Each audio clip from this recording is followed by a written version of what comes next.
And welcome back to our stream. We are extremely sorry for the delay, but we have had several technical issues here. But I hope you're with us and we're continuing our program today. Now we will talk about the modern Pomeranian University in Słupsk.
Pomeranian University in Słupsk is a modern institution.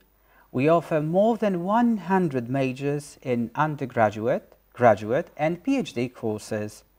Our students have access to modern infrastructure such as medical simulation center or a cyber security center. We are constantly improving university facilities, and we are currently building a sport field, more chill-out zones, and are upgrading dormitories.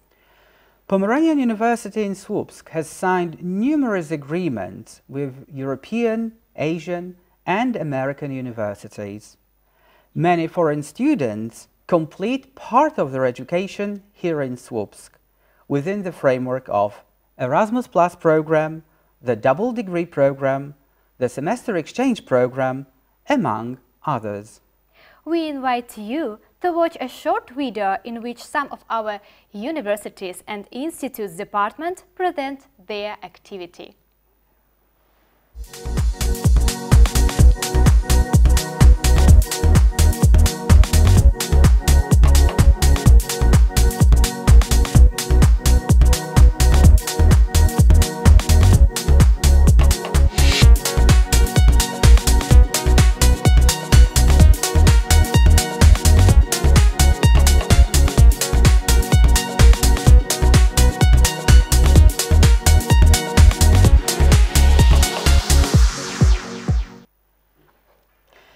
And now, a few words about the Institute of History. The Institute of History is one of the oldest units at our university. Well, and to be more precise, it was founded on the 28th of June, 1969. It was also one of the first ones to be granted the right to confer doctoral degrees, and it was in 2002. As a research unit, it is widely recognized in Poland and abroad.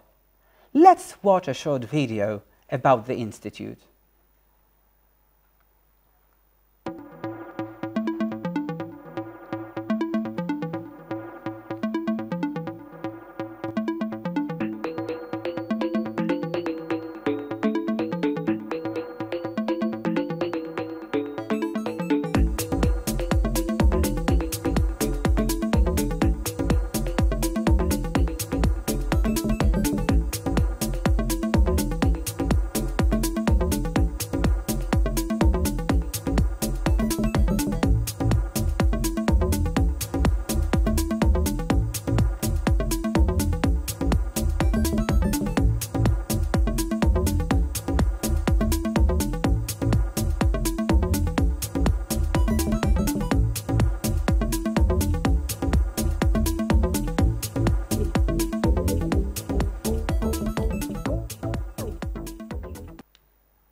The next institute is Institute of Social and Economic Geography and Tourism, the biggest in the Institute of Social, Economic and Geography and Tourism, date back to the year 1969, when the Department of Geography was established within the Faculty of Mathematics and Natural Science. Currently, the Institute offers a number of interesting educational paths, such as active tourism, health tourism, geotourism and seaside tourism. Let's watch a short video which will bring some important facts about the Institute.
Institute of Pedagogy.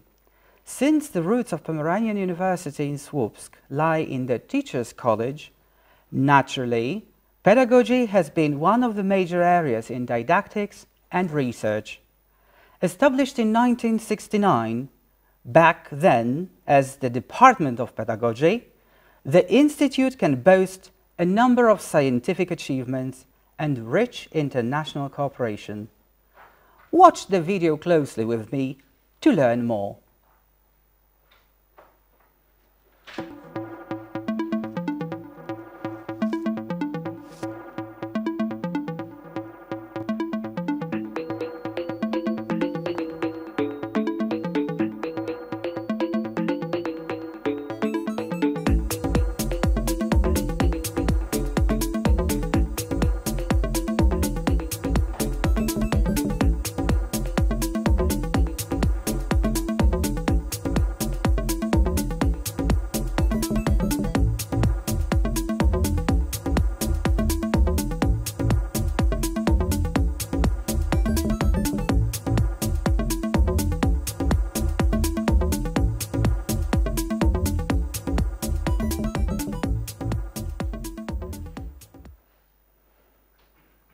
Department of Musical Arts, founded in 1979, is responsible not only for a formal aspect of teaching future lecturers and teachers, but also for embracing passion and interest toward music and promoting culture among the society.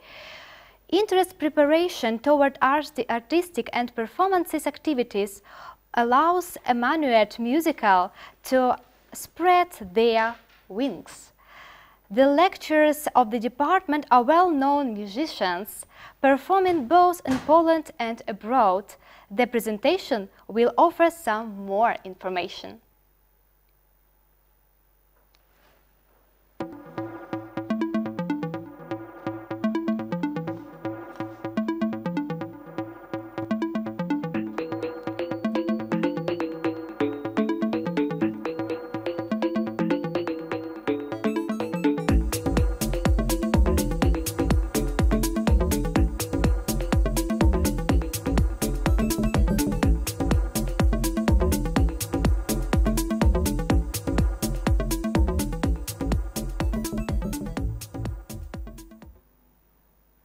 And now a few words about the Department of English Studies. The Department of English Studies is definitely one of the most popular units and fields of study chosen by international students who decide to study English full-time or within the framework of Erasmus Plus exchange or semester exchanges. I will now give the floor to the academics from the Department of English Studies. Hello and welcome. The Department of English Studies started in 1993 as the Teachers Training College at the legendary Leśna Street in Słupsk. Our first lecturers were American, Canadian, Irish and British Peace Corps volunteers supported by a handful of local English teachers. The college was transformed into the Department of English Studies in the year 2000. Soon, we moved into a newly renovated building at Słowiańska Street, where everyone can find us until the present day. Our professors take part in numerous conferences in the USA, Chile, China, or even in Japan. Our lecturers participate in grants and projects involving academic staff from a number of countries. Our university is visited by young people from all over the world. Our academics research various fields of knowledge from social linguistics to literary studies. Our department offers 3 specializations at the level of the first cycle: teaching, translations, and communication in media. The first 2 are also available in our offer at the master's level, and soon we'll open yet another one, intercultural communication. We're constantly updating our facilities. Recently, we acquired a professional simultaneous translation booth. As for academic staff, we have as many as 24 teaching and research employees whose scientific interests range from narrative studies through specialized translation to educational technology. Currently, we have 225 daily and extramural regular students, with dozens more joining us each semester through Erasmus Plus and Eastern exchange agreements. An interesting trend is that more and more foreign students want to join us on a regular basis. Choosing English studies means choosing the future. Majoring in English philology opens a multitude of doors, from teaching in state schools to translating for companies operating on the international market, or just like in my case, becoming an academic lecturer.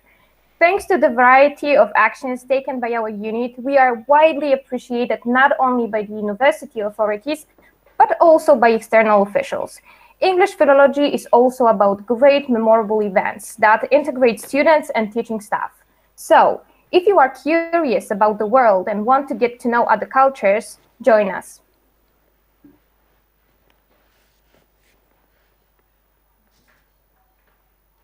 Institute of Security and Management. The institute was established in 2008.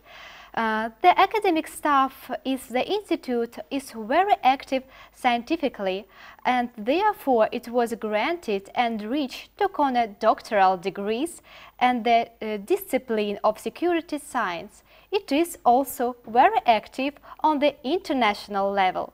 For example, it is an active member of European Association of Security.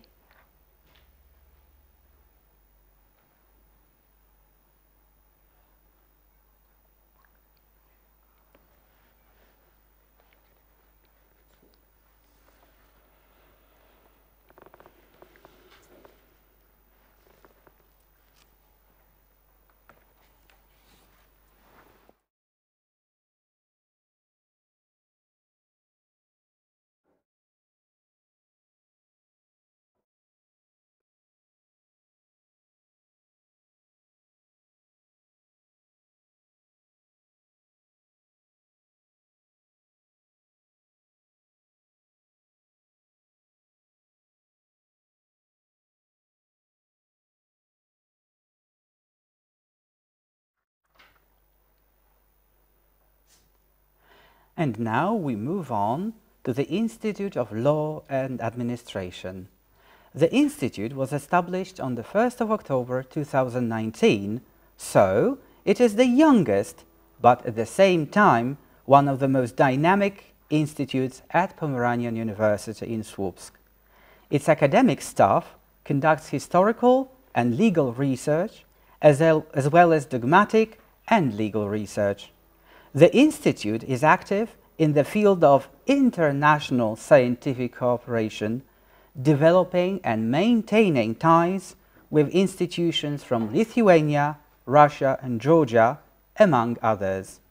Let's watch a short presentation.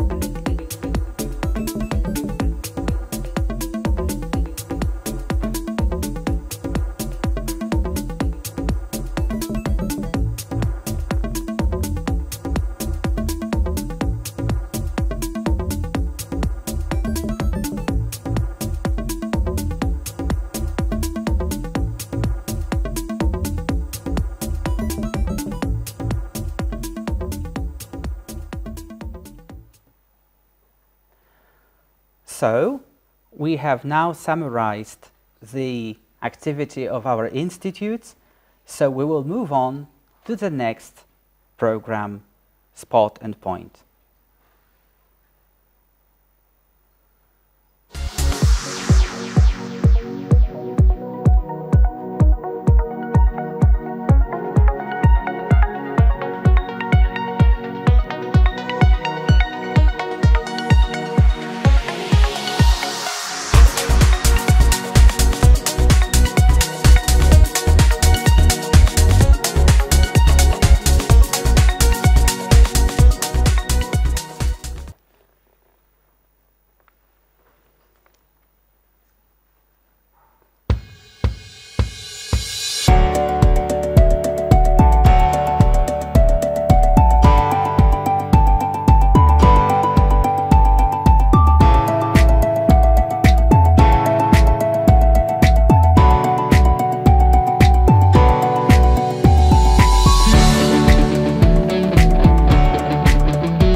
Drodzy uczestnicy naszego International Day, dzień dobry.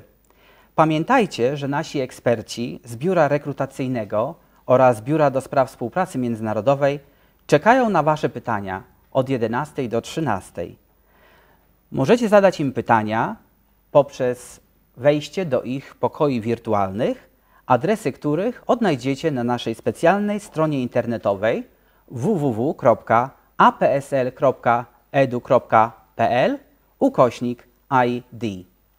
Serdecznie zachęcamy do kontaktu z naszymi specjalistkami. Dziękujemy serdecznie. Pamiętajcie, że dyżur pełnimy do godziny 13 i prowadzony on jest w różnych językach. W języku polskim, angielskim, rosyjskim oraz украинским. Сердечно запрошаем. А сейчас небольшая информация для наших заграничных партнеров. Также помните, что наши эксперты приемной комиссии и международного отдела ждут ваши вопросы с 11 утра и до часу дня. Что ж, вы можете поговорить с ними и спросить об образовательном предложении, посетить наш веб-сайт. Чтобы найти ссылку на виртуальные комнаты, вы можете посмотреть позже на экране, также перейти по ссылке. Специалисты проведут консультацию в режиме реального времени, так что спешите и получите свою консультацию. Our program today is really interactive, so you can stay with us in touch all the time. You can send us your greetings anytime you wish, and we have some new messages that have come. Really? It's great. We have a message coming from Ahmed from Turkey, from Hacettepe University. Hello, Ahmed. Hello. And he's sending his hello message to everyone and big congratulations on the 52nd anniversary of Pomeranian University. He also writes that he is very excited to work for our international office as a trainee. Yes, this will happen in a few days. And he hopes to continue his studies at Pomeranian University. So keep those messages coming and flying in. Go and visit our website www.apsl.edu.pl/ID-ENG. Go to the special section Contact and you will find a special greetings form there through which you can send us your greetings. So you're all welcome to do that anytime. Please do keep in mind that we have plenty of different activities at our university. So let's see what else we have prepared for today. First of all, we will bring to light our public outreach program called Active University. Another big event for today is devoted to students and international dimension of our university. We will also present our partner universities and achievements of their students.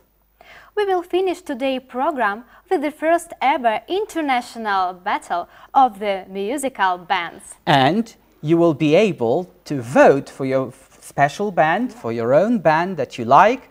Go to our website and find out how to do it. Thank you and feel invited.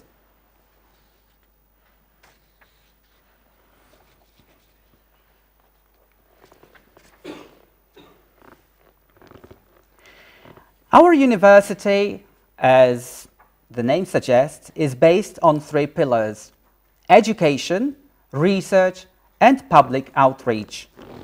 In the area of research, our scholars are very active, pursuing studies in variety disciplines and carrying out interdisciplinary research. Today, we would like to bring to light 3 major projects currently carried out in our university.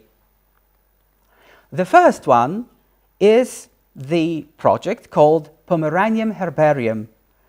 The aim of the project is to digitize and make available the resources of Pomerania herbaria. One of the results of the project is lowering the cost of access to the resources of different herbaria and enabling access to the achievements of Polish researchers. As a result of the project, 468,000 specimens will be digitized and made available on the internet. Well, this will enable all interested parties to access Herbarium Pomeranicum, as this is the name of the project, and access to the resources from any device. Our partners in the project are the University of Gdańsk and the University of Szczecin.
The next project that we would like to present is the ECUDO project, or Oceanic Data and Information System.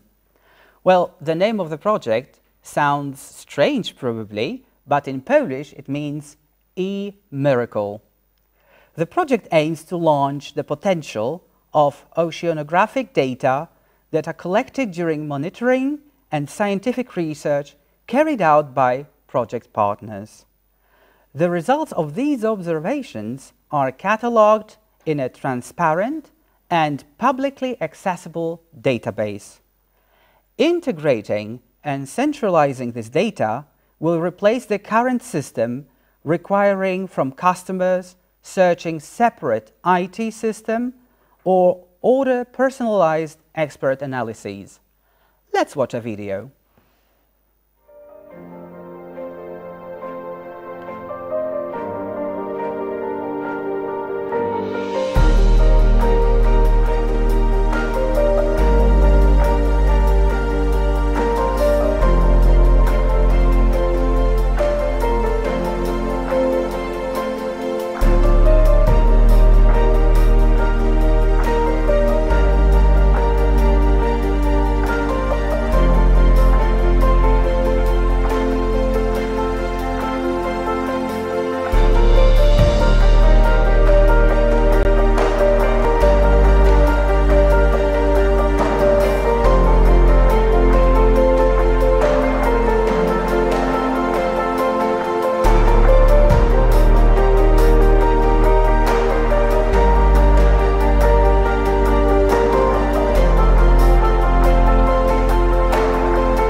One of the latest projects that our university has started is the 3LOE project, or 3-Level Centers of Professional Excellence: Qualification, Entrepreneurship and Innovation in the Green Economy.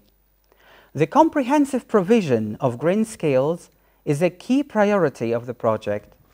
Addressing the challenges of energy, climate and environmental protection, 3LOE establishes centers of vocational excellence on green economy and implements a wide range of vocational education, training and higher education measures concerning green economy, digitization and entrepreneurship. Our university is proud to be one of the 22 partners from 7 European countries taking part in the project, and the Polish partners making up the Polish Center for Professional Excellence are, besides our university, the Mechanical and Logistics School in Słupsk and the Chamber of Crafts and SMEs in Szczecin.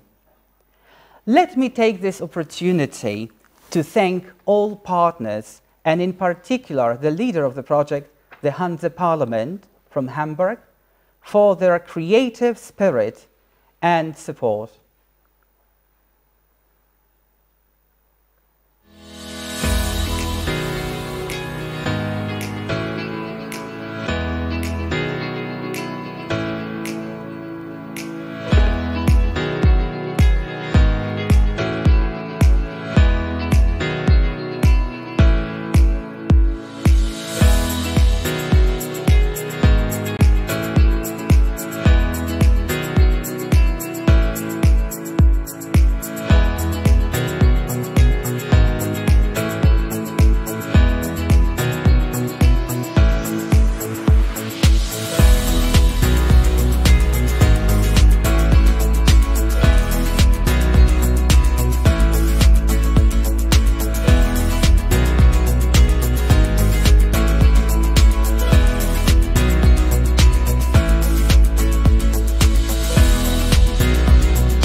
Now you have become experts in our research project. So another quiz is about science. This is another prize quiz for you. Well, prize means you can win prizes and souvenirs from our university. So take your mobile phones, tablets or computers in your hands and send us your answers to our email address international@apsl.edu.pl. So don't forget to send those messages and send those, there is this address there, and send those till 4 p.m. Here we go.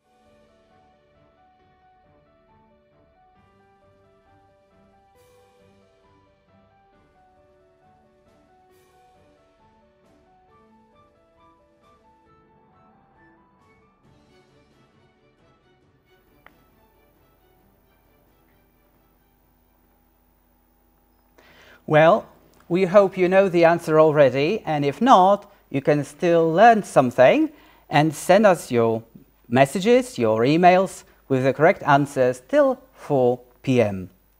Well, we have talked today a lot about the education at Pomeranian University and research at our university.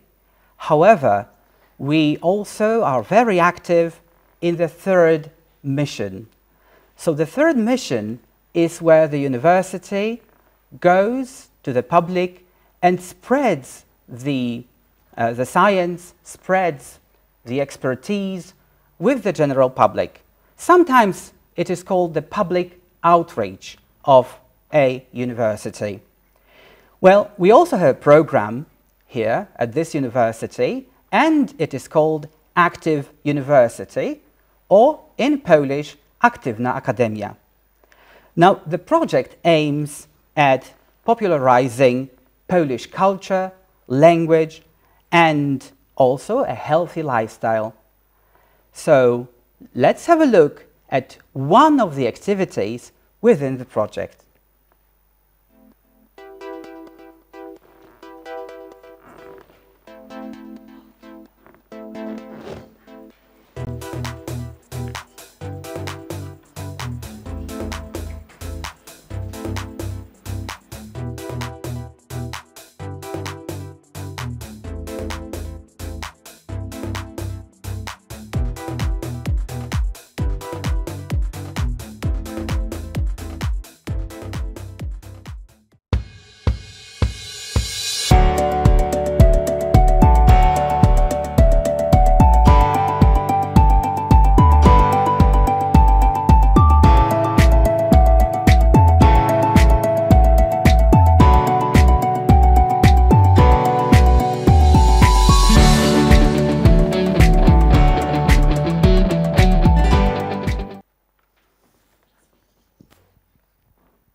Well, here it is. We have arrived at our special point today because we have presented our university, we have presented the institutes, the research, well, also the educational offer. But it's now time to talk about students, activities, and how active they are today. Let me welcome today Władek. Hello there. And Maciej.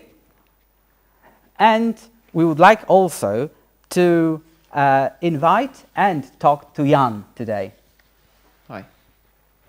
And these are our guests who form, Maciej and Janek, a theatre which is called To Be Discontinued. So, Władek, shall we ask them a few questions? Of course. Let's do it. So, maybe I will take the first question, if you don't mind. Sure. Well, can you explain to us exactly what exactly you do within the framework of the to be discontinued project? All right. Thank you very much for the question. I'm going to spend some time explaining what we do. It's not a mystery, okay, to the two of us, but I'm going to expand a little bit and elaborate. What we do is basically this. We form a group full of interesting individuals and personalities, and we come up with ideas in order to cheer people up and educate them properly. So this experience is meant to disseminate knowledge, organize projects, and look for interesting ideas and sources of inspiration. Mainly literature seems to be one of the key issues related to the group's activity. All right, now, if we could go back, but for 1 second, to the origin behind this whole initiative. So, how did it all come about? It is a long story, in fact, and since in my younger days, I started my professional career as a language teacher in one of the high schools in the area.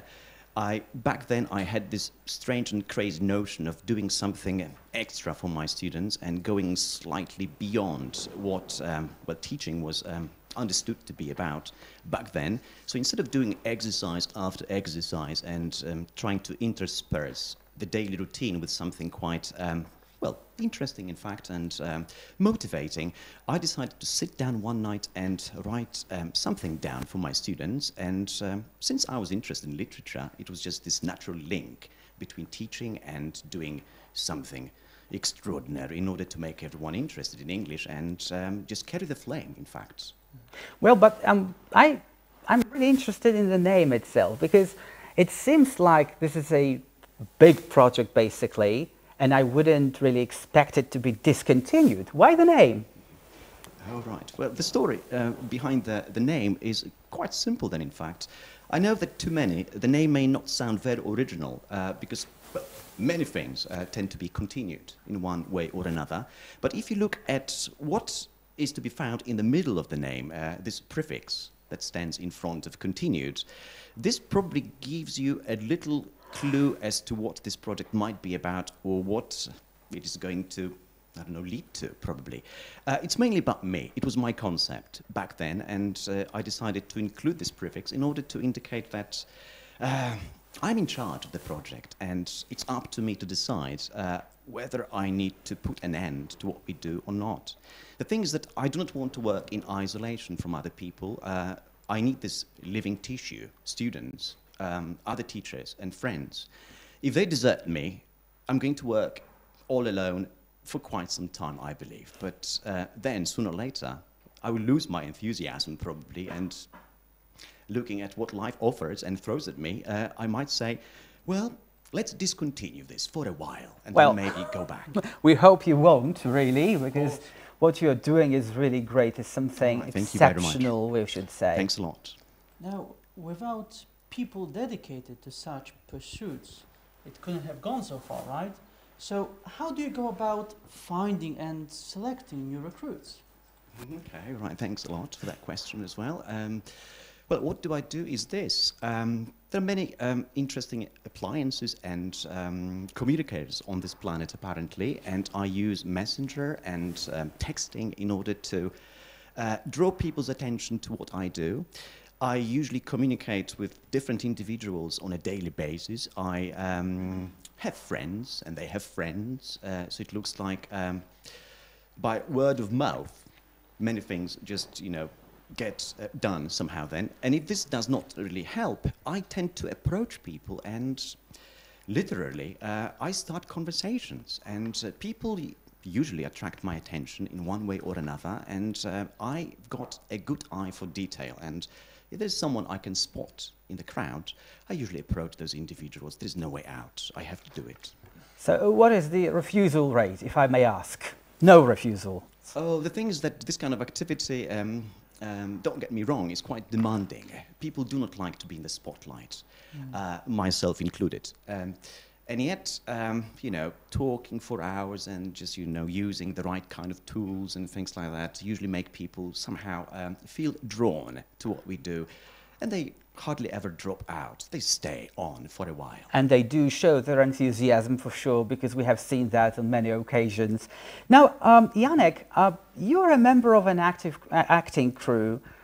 What is your part of the story? I mean, how do you benefit from this kind of involvement, being a student, you know, and what does it do to you? I mean, do you find it like an important part of your life? For sure. Personally, I think it helped me a lot with my self-confidence and building that. Also, just learning the role as a professional actor that I am. It helps with the memory, so that's also quite beneficial. On the whole, however, to all of us, I think, we developed some great relationships that will probably most likely last. And obviously I can't stress enough how much fun we've had doing it. Now, as far as I can recall, Janek, you've already put out 3 performances so far, right? So could you maybe tell us a bit more and elaborate about each? Okay, so the first thing we put together was the portrait of Dorian Gray by Oscar Wilde, and that was a little crazy in my case, because I sort of jumped in midpoint during the rehearsal stage, so I had to fit in there. I didn't think much of it at the time, treated it more like a side activity than anything else, but gradually I became very attached and involved, and by the end it was a magical, awesome experience, and I think none of us had any idea what to do, but we tried our best, and I think it was quite successful in the end. Yeah. Then the second project was Maciej? It was about Edgar Allan Poe. Yes, it was about Edgar Allan Poe. I forgot, sorry. Yeah, it was a very varied performance, because we've had live music, we've had acting, we've had pole dancing even. So that was quite unusual, but awesome also. And it was almost a horror, I would say. Not in terms of production, but in terms of yes. So also a very nice point in my life also for me, that performance. And then the last thing we managed to put together was an adaptation of Rudyard Kipling's How the First Letter Was Written. Well, that was very popular, in fact, right? It was streamed online, and everybody could have access and see it. Yes, that's right. So quite scary also, because it was transmitted live. But you know, new experiences. Also, always looking for those. And it was a little bit different. I mean, it was still a period piece like the rest, but a little more distant into the future, into the past. I think. And it was different also in the way that we made it during the COVID pandemic.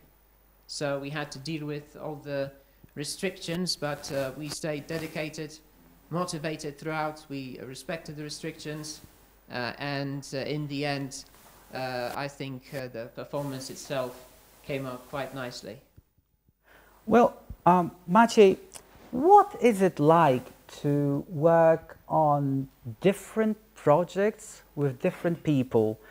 I mean, this process of creation and preparation, obviously, a lengthy one, and does it take additional time to somehow make those new people get into the business of acting? Right. Well, I do believe that this is well, part of the whole process for me, and it's very much about, you know, getting inspired, and as much as it is about coming into contact with different individuals and testing their attitudes, perhaps then, and just making them follow you somehow then, which is a very, well, difficult process, in fact. And, well, from my experience, I must say this out loud, loud and clear. The process is long. It just goes on for months, really. The thing is that I initiate the whole adventure somehow, then, because I look for interesting ideas, and it usually takes time. Sometimes, you know, a second or a split second, and sometimes months in which ideas have to be incubated, and they just sort of grow and branch out and expand. And then when the idea is kind of ready, I usually approach individuals and suggest what could be done and how. I write things down script-wise, and just there's some, you know, ideas and suggestions that people usually come with. And this is what I well, usually base the very first steps on. Mm-hmm. So it goes from here to there, from A to B, and this is how we travel, metaphorically speaking, from one thing to the next, destination unknown, not thinking really about the outcome yet, but it's just something very organic, I would say. So is the travel more important than the destination then? Well, they're both of importance to me. I'm not to deny the fact that I like this feeling of being fulfilled. It is a great sensation, I suppose, and I'm not here to talk about, you know, being a celebrity of any kind or someone who craves this kind of status, but I do things for people, and as long as they see the point of what we do together, it just makes me feel happy. And it's very rewarding, in fact. Happiness all around. Oh, yes. And maybe that one last question we have. Sure. I do have one more question. Now, gentlemen, if you don't mind me asking, what does the future hold for the discontinued group? Maybe I'll go first. I'm finishing my studies here at the university during my last year, but I wish Maciej and whomever he decides to take on this journey the best, and yeah, maybe Maciej, say something. All right. Well, thank you very much, Janek, for being with me and being there for me all those years, okay, 3 years. And when it comes to my plans, there are many, and sky is the limit, and there are so many doors that I wish to open. So I don't really know how to address this particular question. I like this aspect of uncertainty with things that I do, and summertime approaching, I'm going to sit down and, you know, roll up my sleeves and try to think of what the future holds. Well, I'm sure to come up with some interesting ideas, and once again look around for individuals who would like to participate and be in the same boat with me. Mm-hmm. So let's hope that in this prefix in the name of the theatre group, this will not materialize soon, and more projects will be continued in the years to come. Maciej, Janek, thank you very much for coming. Thank you so much. Right, thanks a million What for I would having like us. to add at the moment is that we also have another theatrical group, which is called Władca Lalek, and it's a private theatre founded in 1997.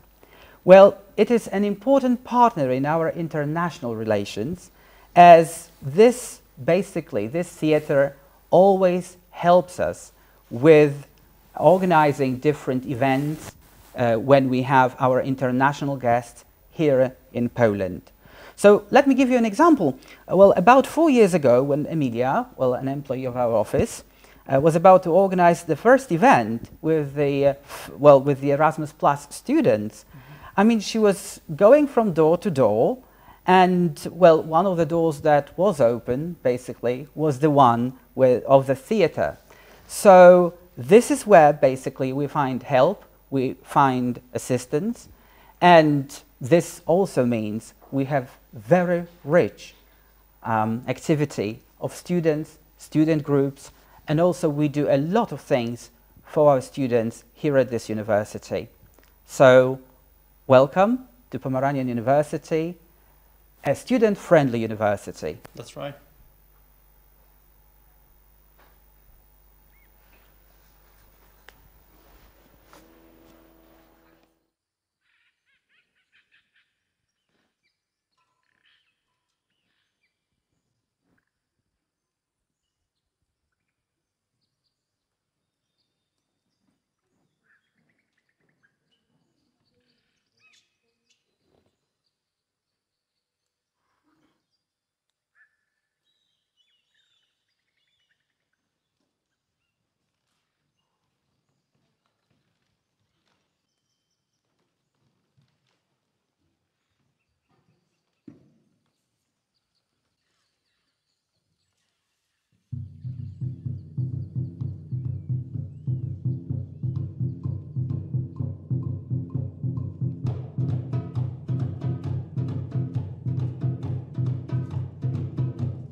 name was Tegumai Boksalai, which means a man who does not put his foot forward in a hurry.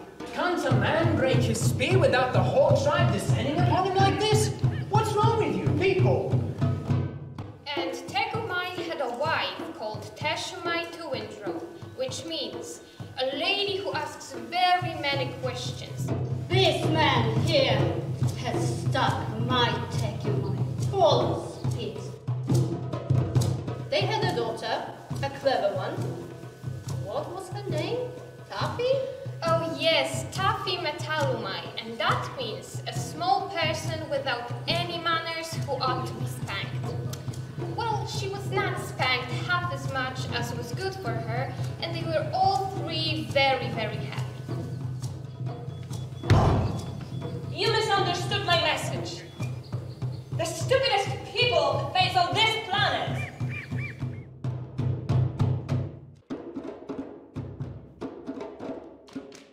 Do you know where mommy lives? Silly. Don't bother grown-ups. I am not. I simply wanted to do what I wanted to do, but you won't understand. O, zaprawdę cudowne dziecko. Macha do mnie rękami i krzyczy w swoim języku. Nieźle to w sumie brzmi. Pocieszna istotka. Ale jak nie zrobi tego, co chce, jej ojciec, wielki wódz, okrutnie się rozzłości. Most shocking and gruesome. The savage must pay for the deed. Punishment due. No remorse. No coming back. Small person without any manners ought to be spanked. Taffy. Taffy. You have hit upon a great invention.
So, good afternoon. Well, good morning, good afternoon, and good evening. Here we are during our International Day 2021, and it's 25 minutes to 1. Let me remind you that we have our website, which is www.apsl.edu.pl/id-eng, and you can find plenty of materials there, including a greetings form through which you will be able to send your greetings here to the studio. Now we will talk about student research groups. Well, student research groups, sometimes called scientific circles, are an essential part of academic life at our university. Research groups allow young people to expand their knowledge beyond what their studies offer.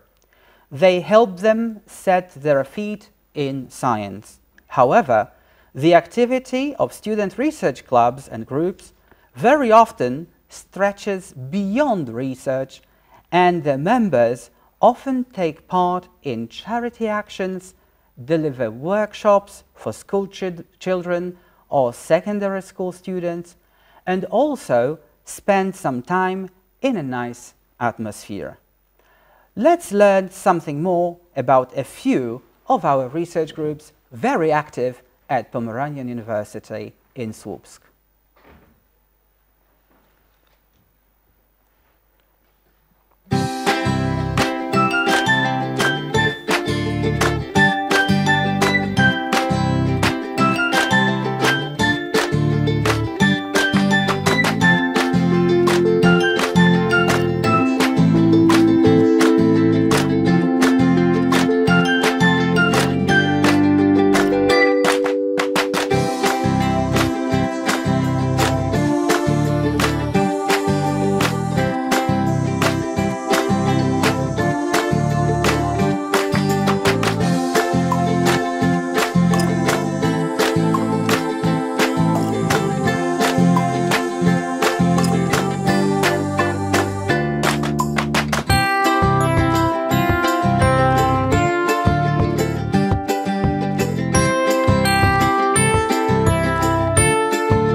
One of our student research groups has created a mobile application, App for Słupsk, which is the name of the application, is an app which provides information about Pomeranian University in Słupsk, the town of Słupsk, and its surroundings. The application is addressed to tourists, students, and residents of the town. It reveals the beauty of the town and the region, allows one to quickly find practical information about the town, such as emergency numbers or addresses of inpatient clinics, and it provides essentials about the university to current and prospective students. App for Słupsk is available in 6 languages: English, German, Polish, Russian, Turkish and Ukrainian.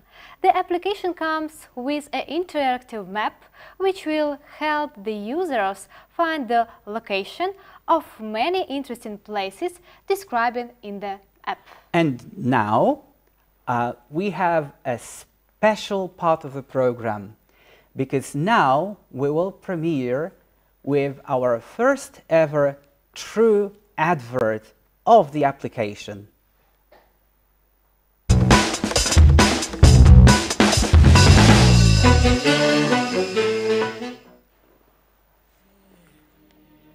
Though the best in life don't ever come easy, you don't have to worry.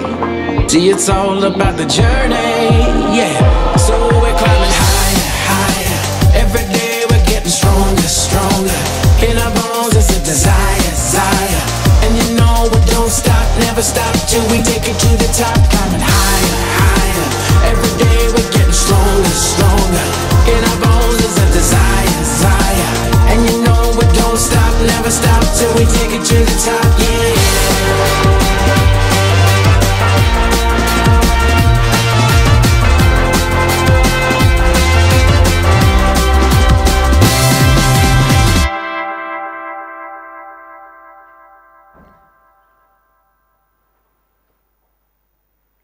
Well, let me take this opportunity and thank all of the students and academic teachers who coordinated, made it possible, and created the application. And now we are nearing the next part of our program, and we have part 3 of our online greetings. We have plenty of those greetings coming in through our channels, mainly through YouTube, where you're leaving your comments and greet your friends, and also through our special greetings form online. So we have a variety of those here. Let's read them. Let's read the first one, of course. Yes, please. And the first greetings is greeting from Office for People with Disabilities of Pomeranian University. Yes, there is also an anonymous person sending greetings from Słupsk to all around the world. And thank you very much. Thank you. And there is another post here. Thank you very much. I think to study on Akademii Pomorskiej, especially the national security, and I think it was in the past, it was the greatest time of my life. So many quality friendship for all my life. There is lots of greetings coming in. Love you guys from the old security, the so-called. We also have greetings in Polish. Najlepszego, Akademio. And our congratulations also go to our partners, including the UEPA, HEI's partners, and warmest wishes from Kharkiv, Ukraine. Keep those messages coming, flying in. The website is yours, and YouTube stream is also yours. So choose your greetings, send them, and we'll read them out here online in our live broadcast. Yes, and also do not forget that around this time our experts from Admission Office and the International Office start their online shift waiting for you and your virtual rooms. So remember to ask questions, because the virtual rooms are really important for us. You can ask questions about the studies, tuition fees, or the possibility of accommodation, you can talk to the experts in Polish, English, Russian and Ukrainian. Go to our website www.apsl.edu.pl/ID for Polish people and /ID-ENG for all of you who would like to read in English. So you're all welcome to visit our website and do it now.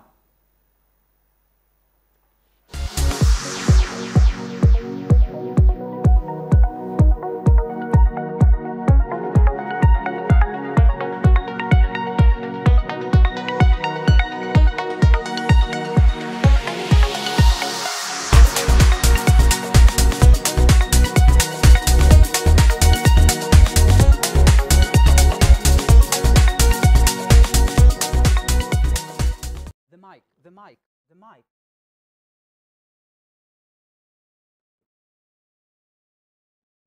Gdzie jest mikrofon?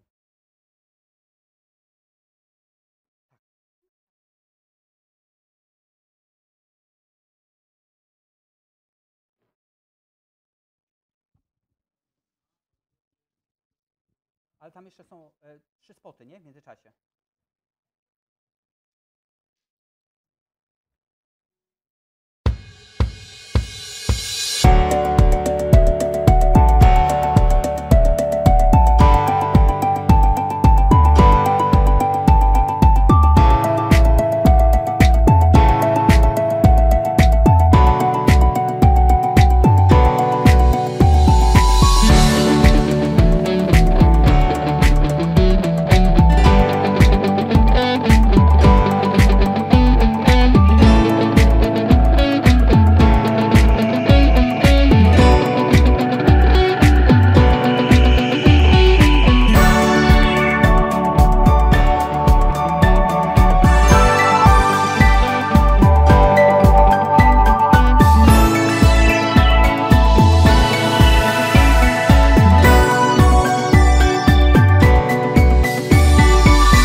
Jesteśmy studentami z różnych krajów. Studujemy w Akademii Pomorskiej w Słupsku.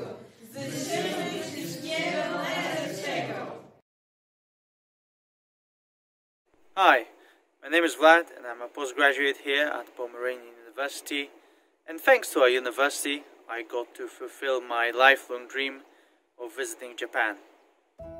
In 2019, me and a couple of other students went on a 12-day trip to Tokyo, where we spent most of our time indulging in the splendor of Japanese culture.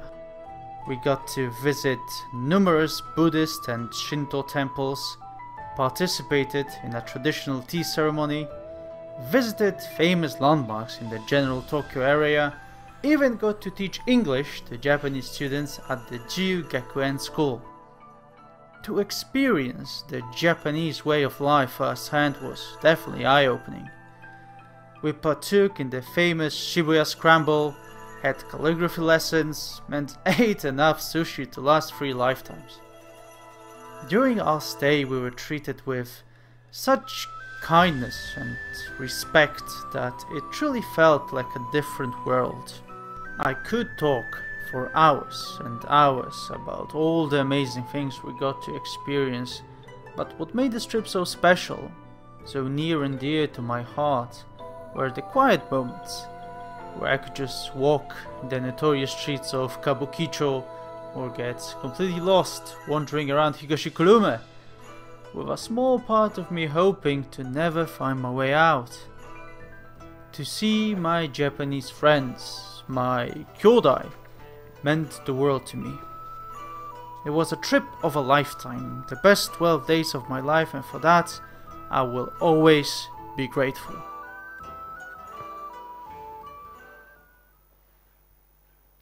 And now, the next part of our event is an interview with Vlad. Well, Vlad, hello again. Hello, long time no see. Yes, you've been a host and a guest at the same time, because you have been this warm soul here of this university. So, Thank you. And we really cherish cooperation with you, and you're obviously feeling like part of this community, so thank you very much indeed.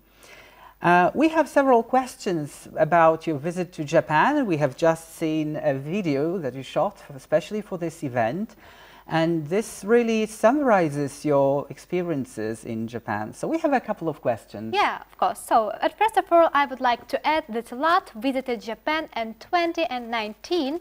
So, the first question for you, Vlad, what got you interested in Japan? Oh, well, you know, it's a difficult question to answer because I've been interested in Japan for a very long time now. At first, I think it were samurai movies, you know. As a young-blooded young male, you know, I especially enjoyed Japanese video games, Japanese movies, and that got me really interested. But over time, I became interested in the cultural aspects of Japan, their traditions, their customs, and I found it so quirky and bizarre at the same time that it sort of caught me like an illness that I cannot get rid of now. And yes, and I've been dreaming of going to Japan for years and years, and now I can finally say that I have. So this all started before you actually went to Japan for the first time in your life? Yes. All right. So when you finally ended on the Japanese soil, so when you landed there, I mean, did you feel like you were being treated differently as a foreigner in Japan? Not at first, you know. When you land in when I landed in Narita airport, there are many foreigners there. It's nothing weird to see a Westerner or an African or another Asian. It's normal there. But over time, as I went and I visited different places, restaurants, hotspots, I've noticed that, yes, people do treat me differently, but in a positive way. As in, I've heard this apt comparison once, you know, that foreigners, or as they're called in Japan, gaijins, are like unicorns. You hear legends about them, you hear murmurs, whispers, and now you see one. So I wasn't treated as an invader, as unwanted guest, but I was treated as a curiosity, you know. Oh, look, he's definitely not from here. But it was nothing but kindness and respect, and that's what Japanese are known for, right? For how they treat their guests. I think we all could learn a lot from Japanese. So, did you like the local food, by the way? Oh, I loved it, Lisa. I loved it, you know. Many people think that, oh, Japan is just sushi, right? But yes, there's more to it than that. I thought it's just sushi. Me too. Yeah, sushi is great, by the way. Yes, I'm not trying to dismiss sushi in any way, shape, or form, but Japan is also known for its rice dishes and noodles, especially soba noodles. You know, they're flavored to perfection. They're just mouth-waterings. But they also adapted a lot of Western dishes as well. For example, curries, or I think it was called Hamburg steak, which is just a meat patty from a hamburger with a lot of sauce put over it. And I never had the chance and pleasure to try it myself, but from what I've heard, it's absolutely delicious. And the food there was absolutely stunning. I visited Jiugakuen school, and most of the students, sorry, I take that back, all of the students cook for themselves. So I've tried not only the professional restaurant kind of food, but also the home-cooked one. And I think it was both absolutely stunning, delicious, and very tasty, very tasty. Well, talking about food, there is something that comes to my mind, well, immediately. Are there many options for vegetarians or vegans? You know, as a non-vegan and non-vegetarian myself, I wasn't really looking for such options, but I'm sure there is. Like I mentioned before, Japan is not just raw sushi, you know, raw fish and ramen. There's more to it than that. And there is a plethora of vegetable dishes, you know, like soba noodles with kimchi, which comes from Korea, but has been adapted in Japan. Other than that, if you're looking for it, you'll find it. Japanese are known for being very open to other cultures, other traditions, and not as in like adapting them, but servicing them as for like clients.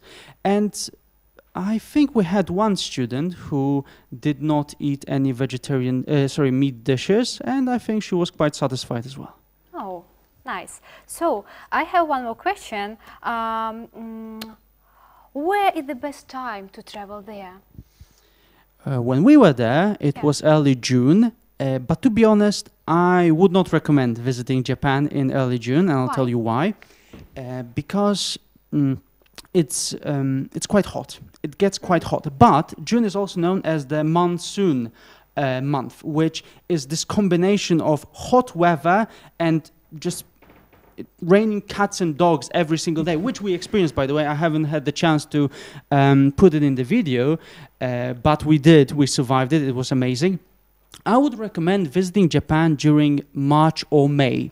March or May because it's known as the sakura season. You know, everybody is aware of sakura season, blooming cherry trees everywhere. And Japanese people love to partake in something called hanami. Hanami are those picnics underneath beautiful blossoming cherry trees, you know, sakura petals all over you, and just enjoying your time with your friends and family. And doesn't it just sound wonderful? Well, it does, and it has also permeated, you know, many different countries. I mean, this idea of traveling to Japan just to see the trees blossoming, so I think it has become really popular, and I know also that there are specifically organized trips there only for this occasion. Yes. So basically, this is a beautiful time to travel. But you know, just taking this into account, I mean, the climate, you said that the monsoon period is really rainy.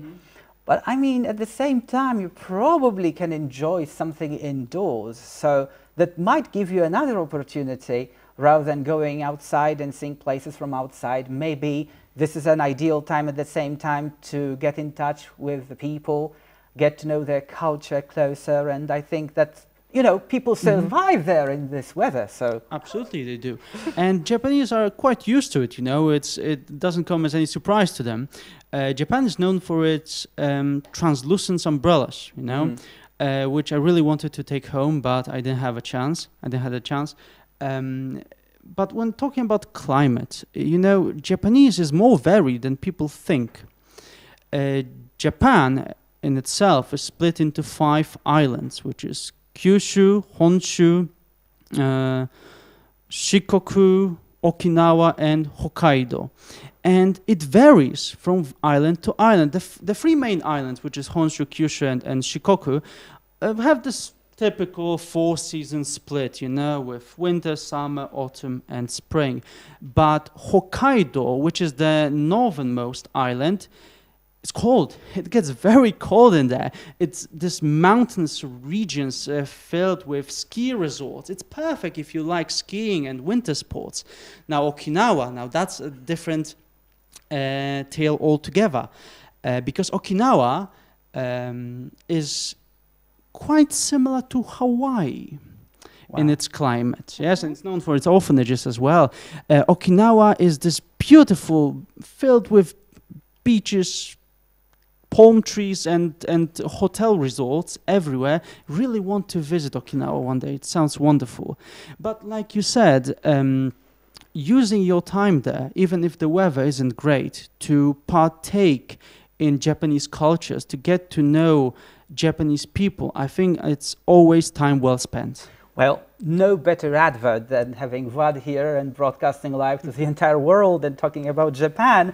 We have just time for 2 more questions, maybe. So, okay, Vlad, maybe a question of a very interesting question. What are some stereotypes about Japan that are completely wrong? Completely wrong, you say? Well, Japanese people don't wear kimonos everywhere, and that's very important, right? They only wear it on special occasions or at specific hotspots, usually tourist hotspots. What is more, Japanese people don't bow to each other every single second. You know, usually you bow to either your elders or your superiors, as in like your boss, your professor at the university. That's quite customary there. And other than that, I think most stereotypes about Japan are quite positive, and most of them were actually confirmed. So that would be that. So let me just ask you one last question. Is there, or was there basically, anything memorable that you brought back from Japan? Yeah, I've brought plenty of Kit Kats. Japan is known for its Kit Kats. I brought some hiragana, katakana, and kanji textbooks, so I can learn Japanese on my own. But more importantly, I brought plenty of great memories. You know, I will never forget them. And they say that your home is where your heart is, right? And every single day, my heart just yearns for Japan. And I know I will be there once again, so great memories will last forever. Well, thank you, Władek, so much for this interview. It's Thank really been a pleasure to have you here. But we will not finish now, because we have some special spot at the moment, because we got to know plenty about Japan, but also other countries. So probably we can hold some quizzes now that you will be able to answer now and learn something more. So let's have a look at the first question. So Władek, will you take over with the first quiz? There we go. All right. So let us begin. Time for a quiz. Yes, it is. So, what does sushi mean? Is it A, raw fish, B, sour tasting rice, C, shark food, or D, boiled fish? I don't really know, but 5 seconds? No, it's too little time for me to answer this question. It's quite difficult, but the answer, of course, is sour tasting rice. That's correct. I don't know. I will congratulate myself then. Okay. So let's have a look at quiz number 2 then. We have some more quizzes coming because it's International Day at Pomeranian University in Słupsk. There we are. All of you have answered the question. The quiz number 2 is: what is the smallest country in the world? Well, Andorra, is it Vatican City, Luxembourg, or Liechtenstein? Well, you have only 10 seconds to answer this question. Who already know the question, by the Well, way? you do? Yes. Oh, you do, of course, right. International, It's definitely we not are. Japan. So, do you know the answer? Yes, it is. It's the Vatican City, also sometimes called the Holy See. Thank you very much. And let's proceed to quiz number 3. Władek, will you take over? Right. Of course.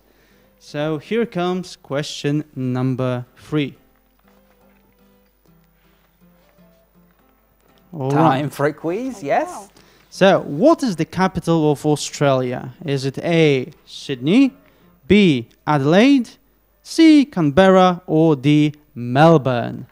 Well, I used to get the answer wrong when I was young, really. Many but people think very it's young, the I say. biggest. Probably. And the answer, of course, is C for Canberra. Congratulations, everyone. Congratulations, of course. And one more information. Do not forget that around this time, our experts from admission office and international office staff online shift waiting for you in the virtual rooms. Yes, right we now. just have a few more minutes because we were late with the program. We had some technical issues for which we are really sorry. But now, obviously, you have this very last chance to ask your questions. And don't forget to go to our website, www.apsl.edu.pl/id-eng to find the links to the virtual rooms. Remember, you will be able to talk in Polish, English, Russian or Ukrainian online in the virtual rooms. So thank you very much for this part of the program. Let's proceed.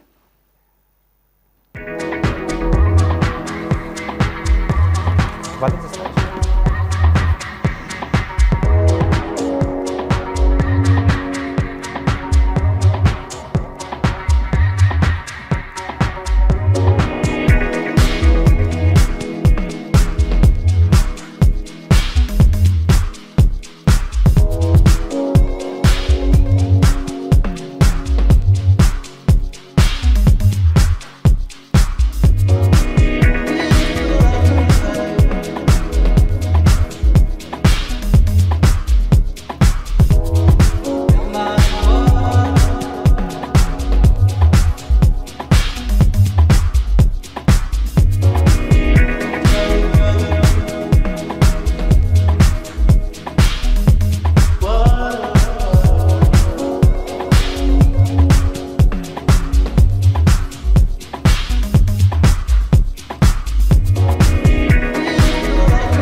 So, it's time for another interview. Let me invite a student of the Erasmus Plus program who came to us from Turkey.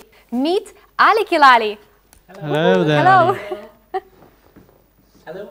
All right, so let us watch a short video introducing you to our upcoming guest.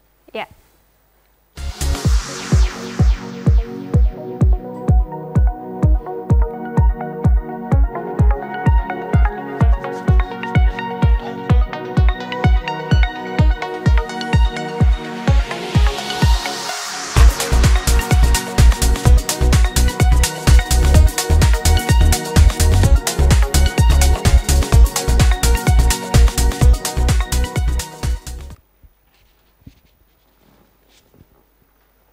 Hello everyone, I am Ali from Turkey and I'm studying English philology here and I've been enjoying my life so far. I recommend everyone to study here in Słupsk because first of all the Polish people, they're so kind and helpful, and the hospitality they have, they always try to help us. And also the Pomeranian region, I think one of the best region in Poland because full of green, lots of parks here, to breathe in the clean air. So I really recommend to study and live here for a semester. And also I have great professors here. They're English perfect as well, and they try to help us every time. They're so kind and they're so good at their job. See the Poland, see the Słupsk, see the Baltic Sea, and enjoy your stay here. Do zobaczenia w Apie.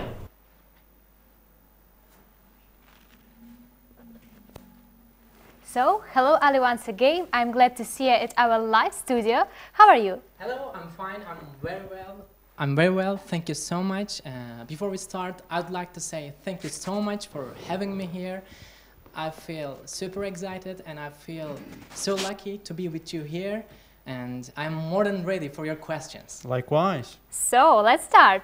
The first question, it will be, why did you apply for the Erasmus Plus program? Oh, well, actually the idea of studying abroad was in my mind all the time. For example, when I was at high school, I was looking for ways to study abroad. And I just wanted to get out of my comfort zone, you know, and I wanted to know different people from different cultures, from different traditions. And also, I want to travel, of course. And thanks to Erasmus Plus exchange program, I've been to maybe like 13 countries in Europe, and which is amazing for me, you know, at the age of 21. I mean, I have to say that I'm coming from a middle-class family, and I wouldn't be able to do that without Erasmus Plus. So I have to say that Erasmus Plus program opened my mind, expanded my horizon, and changed my life. I have no regret about it. Yeah. All right, now, Ali, like you've mentioned, you've visited so many countries before, and I can think we can call you a veteran of the Erasmus program. Now, what are some of the differences between studying here or in in Hungary or in Turkey? Yeah, of course. I've been in Hungary, Budapest, at Kodály János University as an Erasmus exchange student as well. Well, the first thing that surprised me here in Poland was the duration of classes. Mm-hmm. You know, here in Poland, we have classes lasting 1.5 hours, even more, you know. On the other hand, in Hungary and in Turkey, we have classes like lasting 45 minutes, maybe 50 minutes, but not more than 1 hour, you know. And that surprised me a lot. And sometimes I feel like I couldn't concentrate on like 1.5 hours straight, which surprised me a lot. And another thing that surprised me was the number of the students in classes.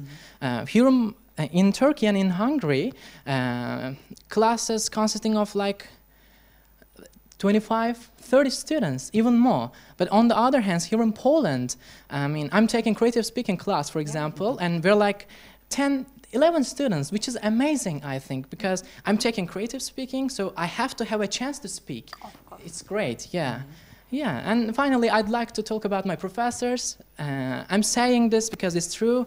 In Turkey, in Hungary, in Poland, I had great professors all the time. Mm-hmm. Yeah, I mean it, really. They helped me a lot. Yeah, I can say these things, I think. All right, now, would you like to share some advice with students aspiring to study here in our great Pomeranian University? Of course I can. Well, I have two significant advices for them. The first things first, if you have any doubts about coming here, you know, Słupsk, do not think about it. Do not hesitate to come here. I understand that the paperwork of Erasmus Plus is challenging all the time. And during this pandemic, it is more challenging than usual. But believe me, you have supporters. I have Emilia in front of me here in Słupsk, and I have coordinators in my Turkey, in my home institution as well. They help me a lot, and they're trying to do this process, this hard process, easier for us, so it's totally worth it, and go for it. And when it comes to my second advice, last but not least, I should say, while preparing your luggage, please do not forget to put your warm clothes in it. yeah, I have to say that. You know, I'm coming from central part of Turkey, and in my hometown, the weather is always colder during the winter, but here in Słupsk, wow, I can tell you, you know. Gets cold? Of course. Yeah, be prepared for that. Yeah, I have to say these two, I think. All right. So, Ali, by the way, would you like to say something in Polish? Of course. Well, I'd like to start with my favorite one. Nie ma problemu. Yeah, I don't know why. I like this one. And also, of course, I know dzień dobry, dobry wieczór, do widzenia, przepraszam. Przepraszam. And dziękuję, dzięki. And I know, like, jestem, for taking attendance, you know, when your professor says you, pan Kilali, and you should say, dzień dobry, jestem. And lastly, oh yeah, one of the most important one, my room number in Polish, 101. You should use it while getting your keys, you know. And yeah, I'm trying to use Polish all the time. You know, while getting my keys from the lady in the reception, I try to speak in Polish all the time, because when I say something, for example, when I say dzień dobry, I see that smile, you know, on their faces. And the smile on their faces makes me smile all the time. I like it a lot, you know. Yeah. Great. So, Ali, what was the biggest cultural shock? Well, to be honest, I haven't had a huge culture shock here in Poland, I have to say. But I can say some things, I think. The first thing about drivers in Poland. yeah, you should see Turkey, man.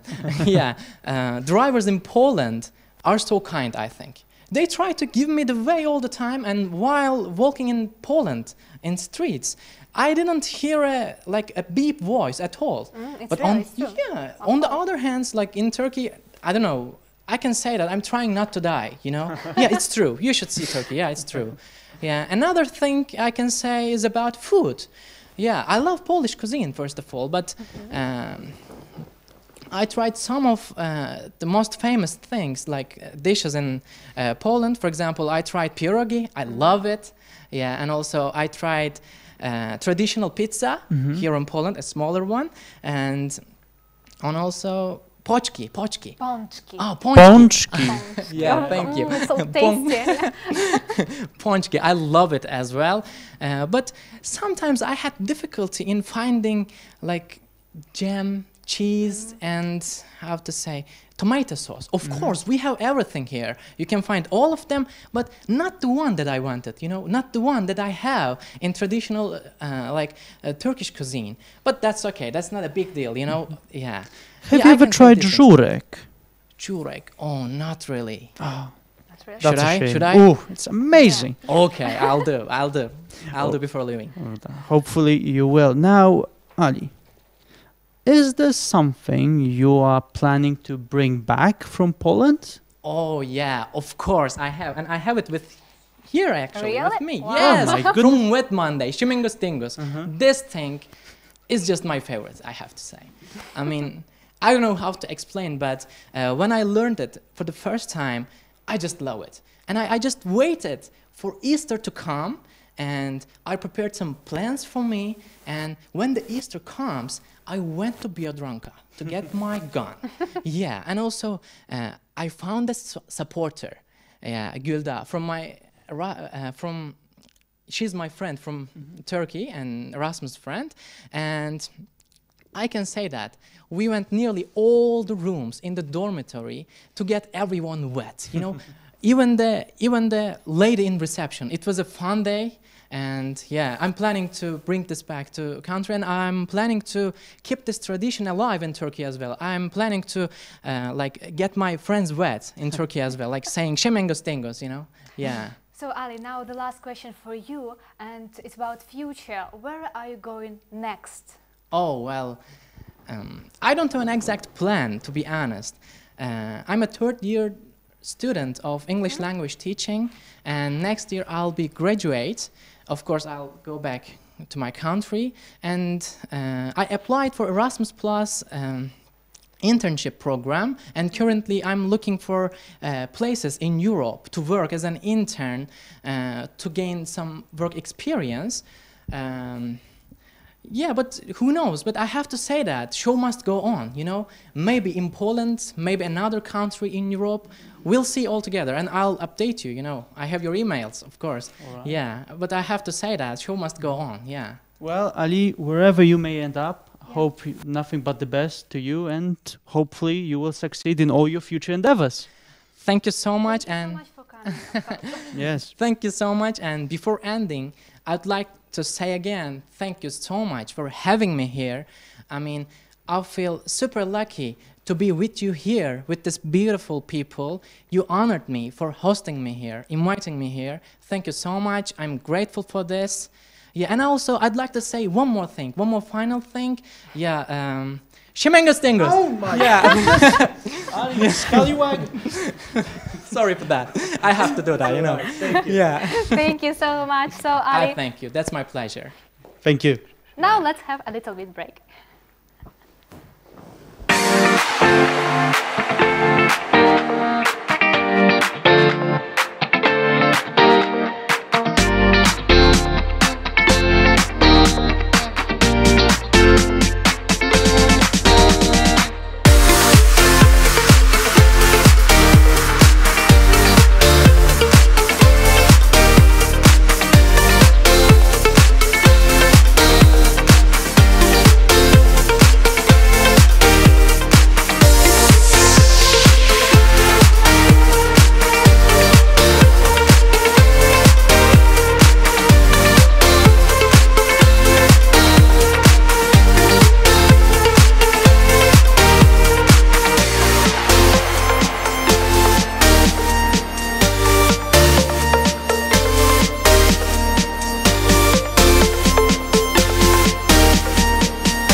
Happy birthday to you. Happy birthday.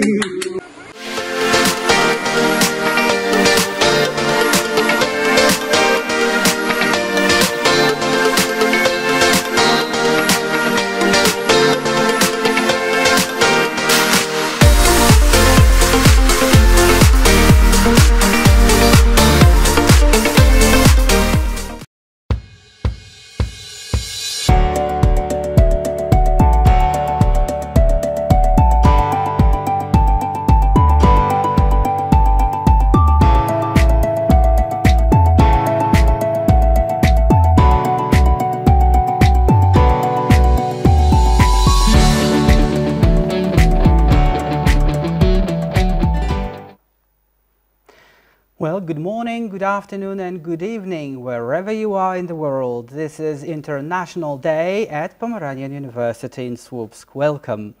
We would like to remind you that you can send your greetings through our online greeting forms, but also we could see you're very active on YouTube. We unfortunately cannot really interact with you at the moment, but there are plenty of greetings coming in through there, and we could see that Ali really gathered a lot of those. So keep those messages coming in. We have plenty of greetings coming in from Słupsk. We have Daniel here who is sending his messages to Ilona. And we also have a couple of friends from dormitory number 2 sending their greetings to other friends in the same dormitory. So let me say those messages are really important. Keep those messages coming in, and we would like to remind you it's not the end. It's probably just the beginning of today's program. What we have prepared for today goes beyond our student achievements, educational achievements, research, and so on, because we still will present you our international partners, but also there is this big battle coming in. This will be the battle of musical bands.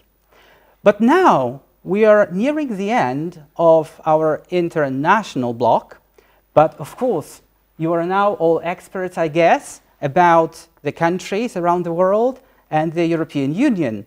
So now we have another quiz for you. This is a prized quiz, so please do send your answers to our email address, which is international@apsl.edu.pl, and you will win prizes that we will send to you through traditional mail. Don't forget to do that. But, of course, I promised a quiz, and there we go.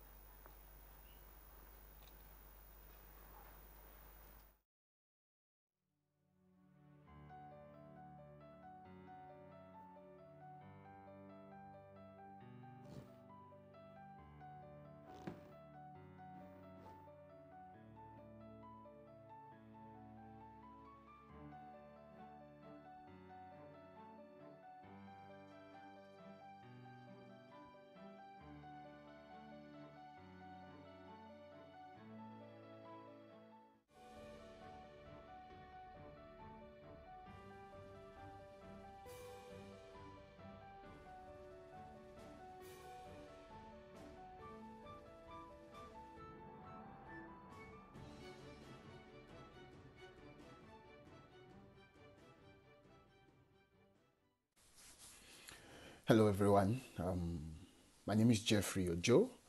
I'm from Nigeria, and I'm a student of the National University of Austria Akademii in Ukraine. Last October, I was at the Pomeranian Academy. I went as an exchange student for 1 semester. I really want to commend the program. It was actually a great time there in Słupsk. I enjoyed my time, really. The teachers were good and everything. The studies were superb and everything was so good. It went well. I enjoyed how they treated me. I enjoyed the fact that attention was given to me, and I enjoyed the fact that I was accepted in the society and everything went well. I want to say thank you to everyone who made this possible. I want to say thank you to the administratives. I want to say thank you to Pani Anna and to the head of my department as well, and to everyone. Thank you very much. So, let's continue. The next guest of our studio will be a foreign student, and they're already there. So, let's get more about the students' life. I would like to speak Russian to them. Итак, следующими гостями нашей студии станут иностранные студенты. Я хотела бы поговорить с ними по-русски. Итак, давайте пригласим их в студию, они уже здесь, для того, чтобы начать интервью. Итак, здравствуйте, уважаемые студенты. Я очень рада видеть вас сегодня на нашем международном дне, что вы пришли, что вы вот в таком хорошем настроении. И давайте перейдем сразу к первому вопросу. Откуда вы? Мы приехали из Беларуси, а именно из города Минска. Да. Скажите, на какой специальности вы учитесь и по какой программе? Мы учимся на специальности медицинская биология по программе двойного диплома. По программе двойного диплома.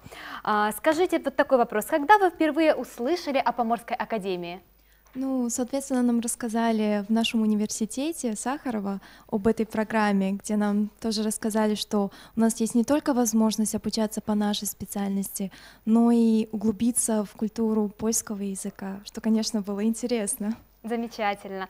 А как быстро вам удалось выучить язык? Потому что мы знаем, что польский язык кажется всем очень похожим, что он мелодичный, созвучный, но одновременно, когда мы начинаем углубляться в грамматику, какие-то аспекты, мы понимаем, что каждый язык требует времени. Как быстро вам это удалось? Однозначно, полностью согласен с вами, то, что любой навык требует времени. И все началось с того, что декан нашего Сахаровского института предложил нам еще в Беларуси пройти курсы польского языка, 3-месячные. Мы прошли эти курсы, и можно сказать, что это дало нам неплохую базу, но оказавшись здесь, мы поняли, что даже этой базы, хорошо сформированной, ее недостаточно. И уже здесь нам предложили пройти курсы в Поморской академии бесплатно, и, собственно, это однозначно подняло на новый уровень наш польский язык. То есть вам это помогает, вот что изучение польского языка каждый день, скажем, приносит только пользу, конечно. Вот такой будет вопрос, наверное, к Владиславу. Скажите, пожалуйста, ваше любимое место в академии? Я думаю, мои друзья со мной согласятся. Наше любимое место в академии — это, конечно же, лаборатории. Они выглядят новее, лучше, чем в нашем институте. Поэтому я считаю, это самое лучшее место в академии для биологов. Я считаю, что вам повезло иметь такую возможность, иметь свои практические занятия в лабораториях, потом вы можете делиться своим опытом с другими студентами, также с преподавателями. Я считаю, что это замечательно, что у каждого студента, который приехал в Академию Поморскую, есть такая возможность. Также, наверное, будет следующий вопрос к Елизавете. А какое ваше любимое место в городе? Вот что первое вам приходит на ум, когда вам говорят о городе Słupsk? Ну, лично мне, уже погуляв в городе Słupsке, мне очень понравилась библиотека, которая находится в центре города, а вечером очень красиво выглядит ратуша при вечернем свете. Это очень красиво. То есть вы первым делом советуете студентам, либо всем жителям, которые, например, нет, скажем, такого достаточно времени походить по окрестностям, но найти все-таки этот момент, то есть посетить. Конечно, да, просто прогуляться, и это недалеко достаточно, около 10-15 минут, поэтому... То есть все запомнили. Сначала посещаем ратушу и, конечно же, городскую библиотеку. А как вам еще, вот, например, старинный город, который находится рядом с ратушей? Он очень красивый, мне очень нравится покладка каменная, там очень здорово ходить, и эти маленькие улочки, магазинчики, это просто все радует глаз. Мы очень рады это слышать. Смотрите, вот были ли вы в Польше до этого, чтобы понять, как вы воспринимаете вот эту всю культуру польскую? Был ли такой опыт? Ну, поскольку мы являемся студентами 2-го курса, то можно сказать, что да. Все-таки до этого мы были в Польше на 1-м курсе. Ровно год назад. Да. То есть вы приехали в свой первый раз, это был ваш первый опыт, вы смотрели на это все новыми глазами. Теперь во 2-й раз вы уже как бы делитесь впечатлением, вы сравниваете, как город развивается в течение года. Заметили какие-то разницы, скажем, что было в прошлом году и в следующем году, например, ну, какие-то колоссальные, либо, может быть, минимальные изменения? Да, такие изменения лично я заметил. Например, новые дорожки. Конечно. Особенно в парке, да. Конечно. Я могу сказать, исходя из своего опыта, когда я уезжала к себе домой, меня не было где-то около 2 недель, и я заметила, что центральная улица была полностью реконструирована, уже совершенно новые дороги. То есть масштаб проекта, если кто-то берется за проект, он очень быстро, динамично входит в жизнь и реализируется. Что ж, давайте, наверное, перейдем еще к 9-му вопросу. Что посоветуете студентам, которые собираются приехать на обучение в следующем академическом году в Поморскую академию? Я бы хотел посоветовать ребятам поскорее получить студенческий билет. Да, это очень важно. Да, чтобы ребята имели возможность получить скидки при проезде на поезде, например, на автобусе. Я считаю, это очень важно. Скажите, пожалуйста, какая скидка для студентов? Сколько процентов? Насколько знаю, 50%. 50%. То есть мы понимаем все, что действительно, чем раньше вы получите студенческий билет, тем раньше вы можете пользоваться общественным транспортом, путешествовать в ближайшие города Польши, наслаждаться как бы вот этой прекрасной инфраструктурой, которая связывает и соединяет наши города. Может быть, еще будут какие-то советы? Да, я бы посоветовал, чтобы они не совершили такую ошибку, как мы. Узнали заранее, как работают магазины, то, что по воскресеньям большинство магазинов не работают, а также узнали, какие тарифы есть у местных операторов. По поводу магазина вы прям в точку сказали. Я могу сказать, что это, наверное, одно из основных таких правил, помнить, когда рабочие дни, когда не рабочие дни. Поэтому имейте в виду, если вы приезжаете, думайте, что как бы может быть такие вот некоторые ситуации. И вот последняя еще рекомендация. Ну, наверное, составить список мест, которые хотят посетить, потому что здесь, в Słupsке, есть возможность посетить не только города Польши, но уехать куда-нибудь подальше. То есть возможность и время, и это очень интересно. Да, совершенно с вами согласна. Ну что ж, уважаемые студенты, это было прекрасное интервью. Я благодарю за то, что вы сегодня пришли к нам в студию, поделились своим как бы жизненным опытом, своими, может быть, впечатлениями. Поэтому мы, как организация и Академии Поморской в целом, желаем вам удачной сессии, конечно же. Возвращайтесь к себе домой, в свои университеты, и возвращайтесь к нам еще.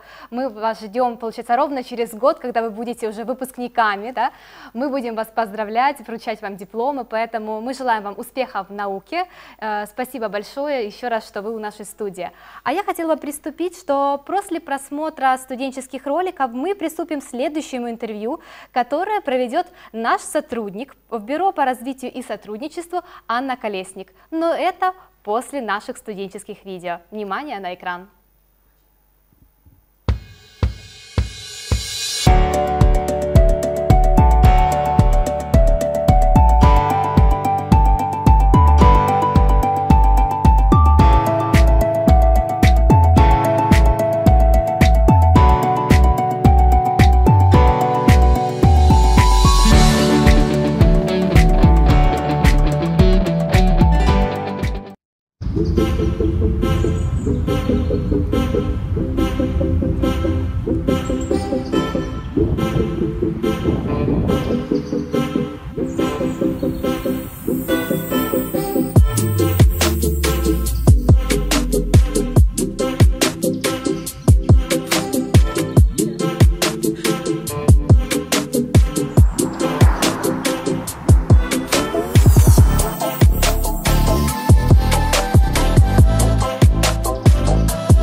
Good afternoon, dear guests. We all know that Pomeranian University in Słupsk implements a variety of international programs.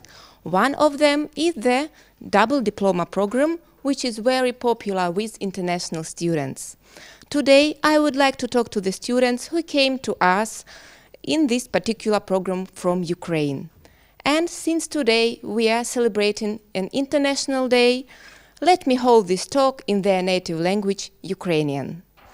Доброго дня, шановні пані та панове, гості нашого сьогоднішнього урочистого заходу. Дякую усім, хто до нас сьогодні приєднався. Отож, до нашої студії сьогодні завітали студенти, які приїхали за програмою «Подвійний диплом». Отож, вітаємо їх сьогодні у нашій студії. Доброго дня, шановні студенти!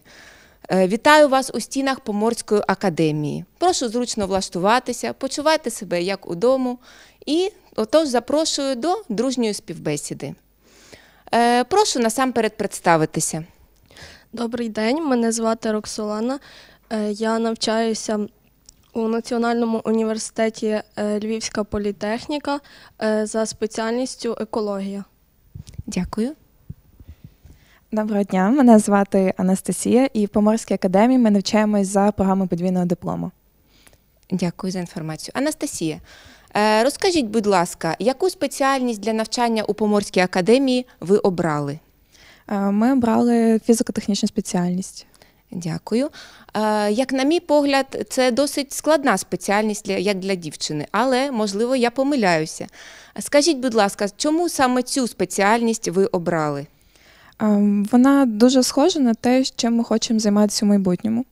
А саме розробкою пристроїв, технологій, які будуть допомагати для очищення навколишнього середовища. Дякую.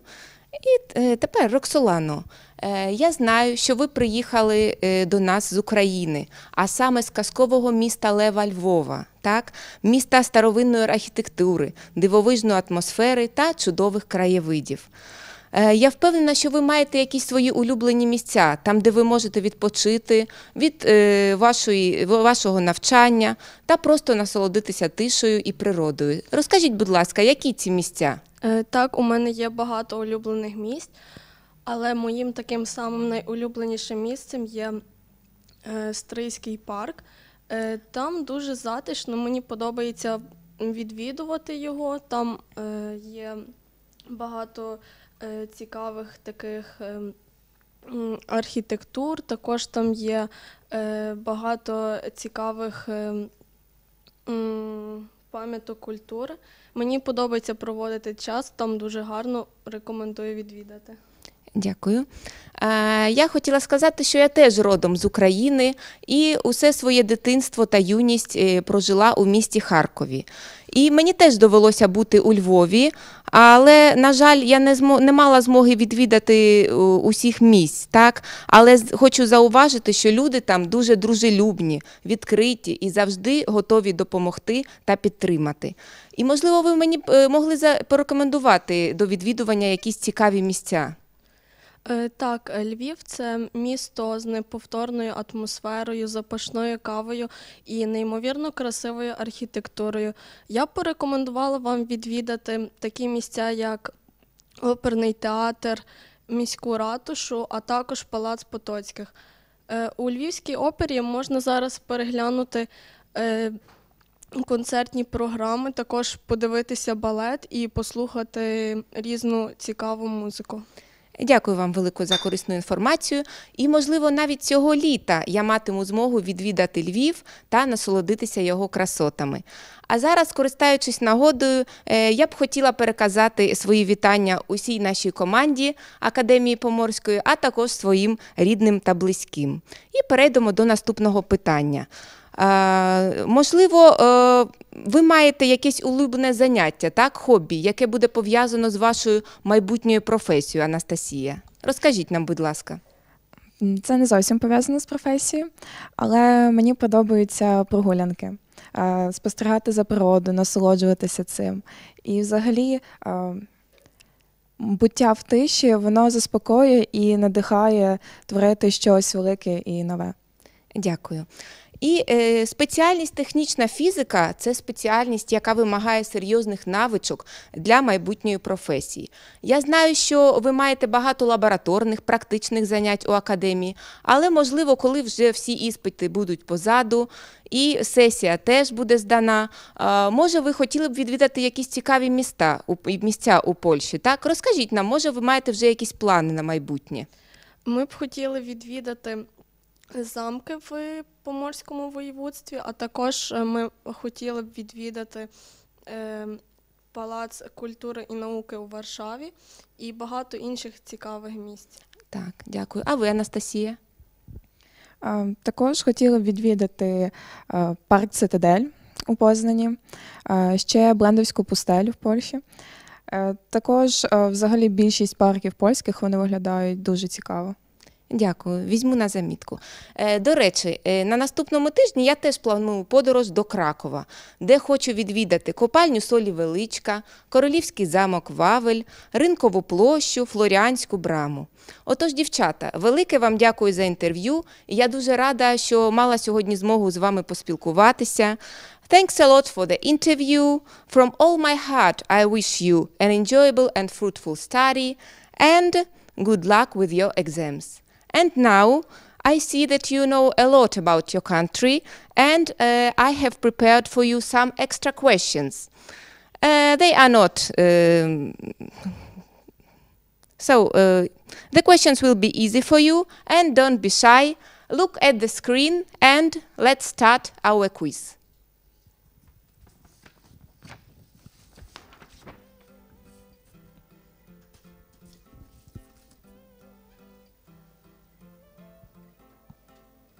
So, the first question. When do Ukrainian children traditionally receive presents? Christmas Eve, Christmas Day, New Year's Day, Easter.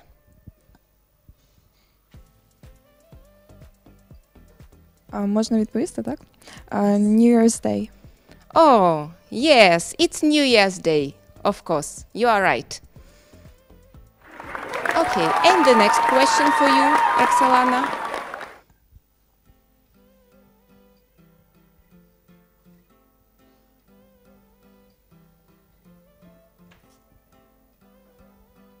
What is the capital of Ukraine? Kiev, Oslo, Lviv, or Sofia? Столиця України – це Київ. Yes, of course, and everyone knows it. Okay, and the next? Oh, yes, it's Kiev. Of course, you are right.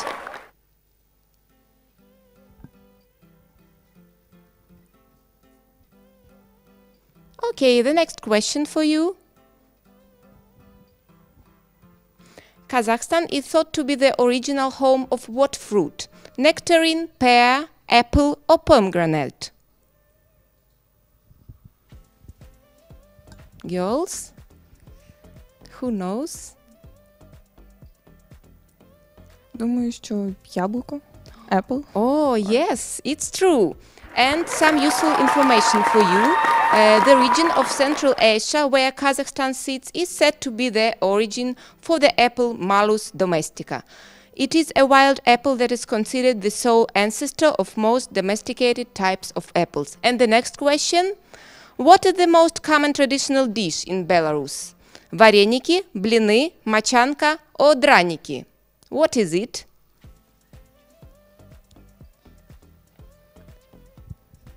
And? Драники. Yes, it's draniki. And some words what draniki is. The most famous Belarusian dish is draniki.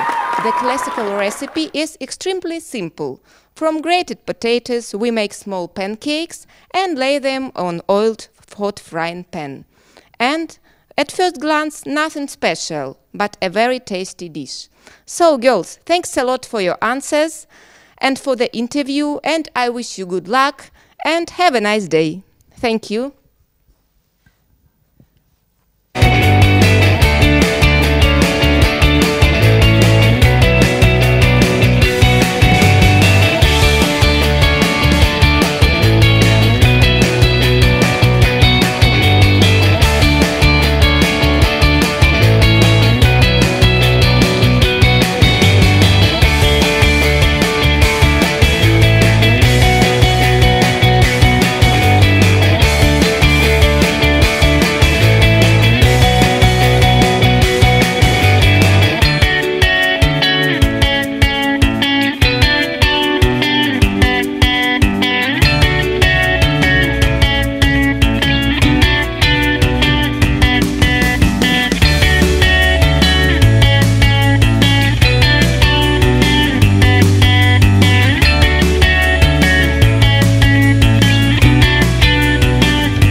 Good morning, good afternoon, and good evening. Hello, and welcome to the International Day at Pomeranian University.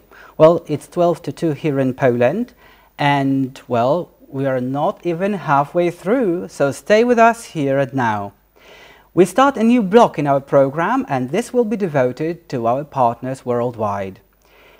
We would like to mention that many foreign students complete part of their studies in Słupsk within the Erasmus Plus program, the double degree program, the semester exchange program, among other programs. But these would not be possible without our international partners. That's why we cherish this kind of cooperation, which we obviously advertise now. What we would like to tell you at the moment is that we still will present the universities that have sent us their promotional videos. Then we will go ahead with the achievements of students of those partner universities. And later on, we will have the one and only battle of musical bands. So stay with us, and we start now with the first group of videos from our partners. But before that, we would like to mention an important program for us, Lisa, which is the double degree program. Of course, the double degree program. And I would like to say a little bit more about double degree program. It's a very popular among international students. This program allows students to obtain 2 diplomas from different universities during the study cycle. It is also a unique opportunity to develop yourself in a multicultural environment, establish value, regional and professional context, and find an active job. On average, 300 students from different fields of study come to us every year. Our partners universities have sent us their promo video. But before we do that, let me remind you that you can send your greetings to our channel, YouTube channel, and you can also use a special greetings form that you will find on our website, www.apsl.edu.pl/id-eng, and we have some of those that have come. Plenty of greetings for Ali for his interview here during the International Day. We also have here Emilia and Marysia from Poland, and they are sending greetings to us, really. Oh, Can you see that? It's so It says here, hello. Dear Marek and Lisa, you're doing great. And Ali, that was a masterpiece, Ali. And Władek, charming as usual. It's really. So lots of greetings from you and all the best. Thank you very much. We also thank you for your professional greetings coming in. You just claim and say that we are being professional. Thank you very much indeed. And a great interview that we have had with all the students here in our studio. I think we're ready to show those promo videos of our international partners. So let's have a look.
Чорноморський національний університет імені Петра Могили – це один з кращих університетів Південного регіону, у якому створено всі умови для розвитку молодих фахівців нової генерації. Матеріальна база університету включає 11 корпусів, об'єднаних в єдиний комплекс – студентське містечко. Створені всі умови для комфортного навчання студентів. В університеті функціонують інформаційно-комп'ютерний центр і 14 комп'ютерних класів. Загалом в ЧНУ імені Петра Могили нараховується 500 сучасних комп'ютерів. Всі вони об'єднані в локальну мережу. Також функціонує мережа Wi-Fi. Кожен співробітник, студент, слухач підготовчого відділення має вільний доступ до комп'ютерів і безкоштовний доступ до мережі інтернету.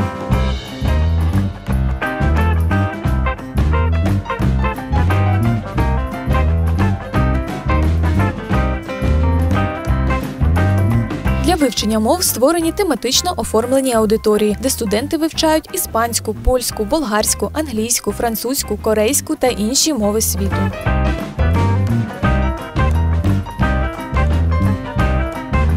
Також до послуг студентів 3 сучасних спортивних зали, 2 тренажерних зали, один з яких розташований у гуртожитку. Має ЧНУ і свою водно-спортивну базу, на якій у 2018 році було облаштоване футбольне поле зі штучним покриттям. З травня 2019-го в оперативне управління ЧНУ імені Петра Могили було передано майновий комплекс палацу спорту «Трудові резерви», у складі якого є великий плавальний басейн. Заняття з фізичної культури проводяться за вибором студента. В університеті працює 13 спортивних секцій, а саме з волейболу, баскетболу, легкої атлетики, аеробіки, східних єдиноборств, підводного плавання, вітрильного спорту та інші. Регулярно проводяться внутрішні університетські змагання, в тому числі спартакіади. В університеті працює бібліотека з фондом 110 тисяч примірників. До складу бібліотеки входить абонемент і 2 читальні зали з загальною кількістю 300 місць. Завдяки зусиллям керівництва, професорсько-викладацького складу та студентів бібліотека має загальне зібрання творів художньої літератури, навчальні та довідкові видання 44 мовами світу. Бібліотека ЧНУ імені Петра Могили – єдина бібліотека у південному регіоні України, що має повне зібрання британської енциклопедії, найповнішої і найстарішої універсальної енциклопедії англійською мовою. Фонд відділу складає література англійською, німецькою, французькою, польською, іспанською та іншими мовами. На базі навчально-наукового інституту післядипломної освіти працює Центр соціально-психологічної підтримки, професійного розвитку та сприяння працевлаштуванню. Основна місія центру – сприяння самореалізації, ініціативам, особистісному та професійному розвитку всіх учасників навчального процесу, в тому числі соціально незахищених верств населення та тих, які мають статус людини з інвалідністю. Центр організовує та проводить заходи, спрямовані на популяризацію психологічно-соціальних знань, лекції, тренінги, круглі столи, семінари, практикуми з протидії булінгу, сексуальних домагань та дискримінації, сприяє практичній підготовці висококваліфікованих фахівців, надає студентам та випускникам послуги, пов'язані з профорієнтацією та підготовкою до роботи за отриманою професією. У 2020 році університетська поліклініка, сучасний, оснащений заклад охорони здоров'я поліклінічно-амбулаторного типу, який є структурним підрозділом університету, отримала ліцензію на провадження діяльності і стала базою для навчання студентів, а також платформою для надання високоспеціалізованої і високоякісної медичної допомоги населенню. Університетську поліклініку розмістили у приміщенні на території ЧНУ імені Петра Могили після проведеного у 2019 році ремонту та адаптації його під медичний профіль. Для студентів з інших міст та країн функціонують 3 студентські гуртожитки.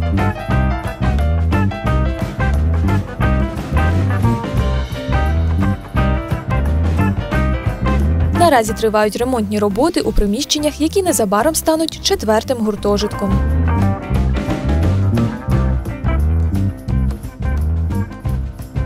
До послуг студентів та співробітників університетська їдальня, яка розташована у головному корпусі, та кафе у 10-му корпусі. Тут студенти мають змогу смачно та бюджетно поїсти, зустрітися на перерві зі своїми друзями.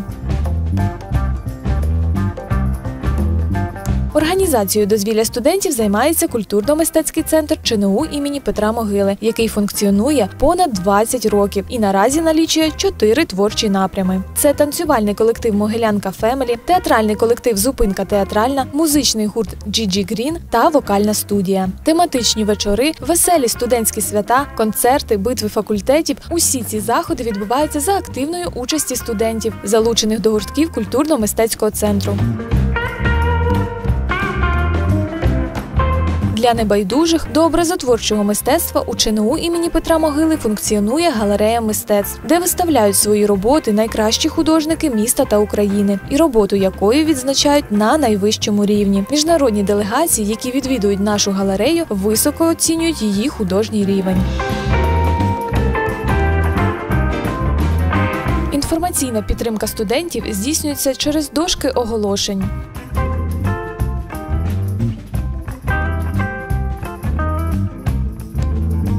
Офіційний сайт. Сторінки університету в Фейсбук та Інстаграм. Платформа Moodle.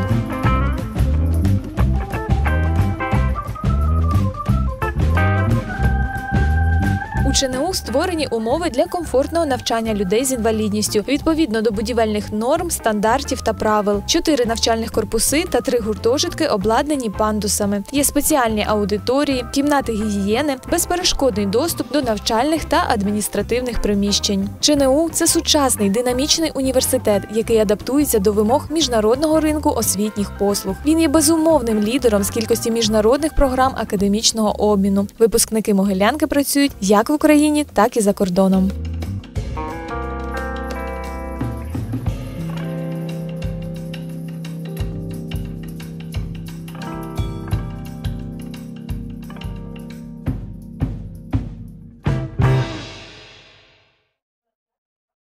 Сегодня Международный государственный экологический институт имени Андрея Дмитриевича Сахарова Белорусского государственного университета является ведущим вузом экологического профиля в Республике Беларусь. А с чего все начиналось? Чернобыльская катастрофа 1986 года резко изменила жизнь и сознание у значительной части населения планеты.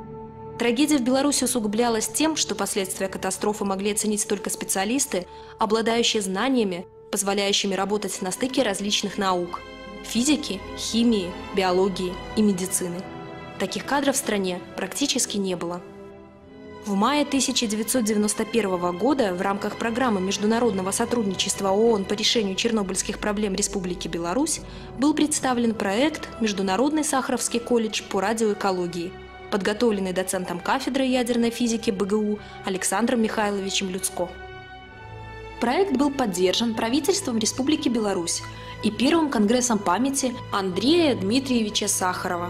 И 20 января 1992 года при Белорусском государственном университете был открыт Международный колледж по радиоэкологии имени Сахарова. Ректором был назначен Александр Михайлович Люцко. 21 октября 1994 года колледж был преобразован в Международный институт по радиоэкологии имени Сахарова, а в 1999 году прошел государственную аккредитацию и обрел статус университета. Огромный вклад в становление и развитие университета внес Александр Антонович Милютин, доктор биологических наук, профессор, академик Международной академии экологии и Балканской академии наук, действительный член Всемирной академии медицины, создавший научную школу в области экологической медицины и радиобиологии. Александр Антонович был ректором МГУ с 1999 по 2002 год. С 2003 года Международный государственный экологический университет имени Сахарова возглавляет доктор технических наук, профессор, лауреат Государственной премии Республики Беларусь в области науки и техники Семен Петрович Кундес. С 2005 года решением Совета глав правительств Содружества независимых государств МГУ имени Сахарова имеет статус базовой организации по экологическому образованию государств-участников СНГ. Международный государственный экологический университет имени Сахарова в декабре 2010 года был сертифицирован на соответствие системы менеджмента качества, а в 2011 году аккредитован Государственным комитетом по науке и технологиям и Национальной академией наук в качестве научной организации. В 2013-м ректором вуза стал кандидат биологических наук, доцент Валерий Иванович Дунай. В 2015 году университет переименован в Международный государственный экологический институт имени Андрея Дмитриевича Сахарова и включен в комплекс Белорусского государственного университета. Руководит институтом директор, доктор физико-математических наук, профессор Сергей Александрович Маскевич. Сегодня в составе Сахаровского института 3 факультета, 14 кафедр, 31 научная исследовательская лаборатория, подготовительное отделение для иностранных граждан, ереванский филиал, совместный факультет с Таджикским национальным университетом в Душанбе. В институте трудятся около 200 преподавателей и учатся порядка 2000 студентов, магистрантов и аспирантов.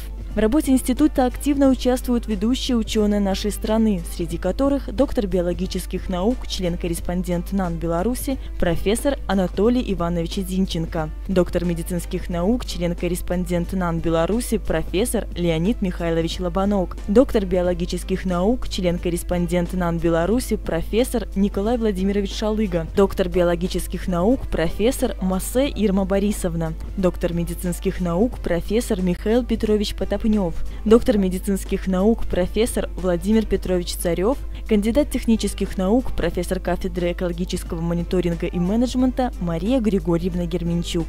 Подписаны договоры о сотрудничестве с более чем 60 учебными и научными центрами ближнего и дальнего зарубежья, в рамках которых осуществляются совместные международные проекты, академические обмены студентами и преподавателями, международные семинары и конференции. Наши студенты активно раскрывают свой лидерский потенциал, участвуют в собственных проектах, молодежных проектах БГУ, Минска и Республики, добиваются высоких результатов в спорте.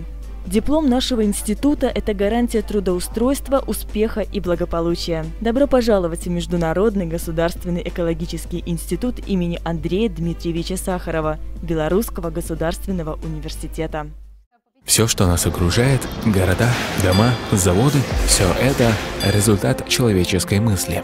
Все от страницы рассказов, книги до космических кораблей. Все это создано специалистами. Сильнейшие из них определяют развитие отраслей и профильных рынков. Это специалисты будущего. Жбанов Университи подготовил более 80 тысяч специалистов, которые развивают различные отрасли по всему миру. Свою историю университет Жбанова ведет с 1935 года с Актюбинского двухгодичного учительского института, преобразованного сначала в двухлетний женский педагогический институт, позднее в Актюбинский педагогический институт и, наконец, в Актюбинский региональный университет Кудайбергена Жбанова.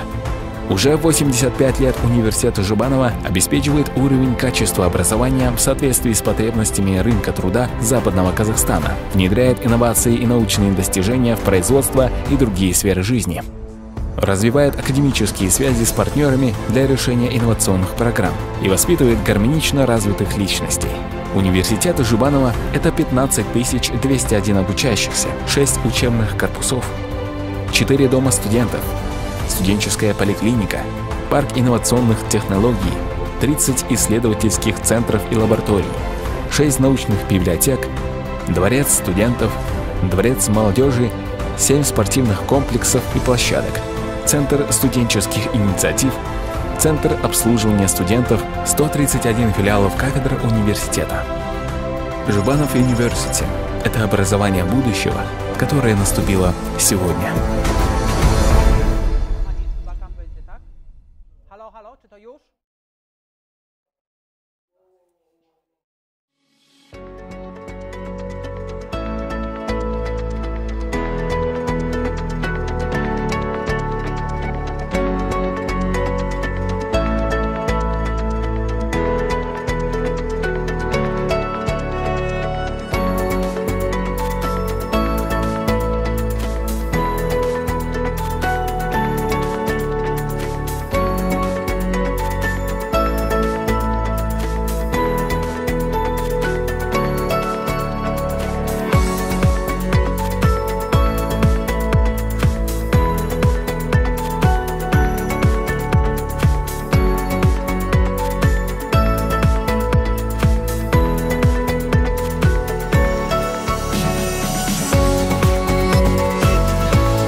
настала пора учиться, но ты не знаешь где? Тогда Туран Channel расскажет тебе 5 причин, почему ты должен выбрать именно университет Туран. Первая причина – это удобное расположение университета. Здание находится прямо в центре города, а до кампуса идти всего лишь 3 минуты. Вторая причина – это скидки и гранты, которые повысят вашу мотивацию к учебе.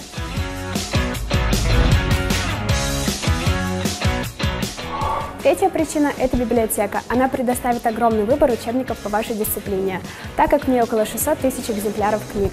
Также в любой момент вы можете взять ноутбук для личного пользования.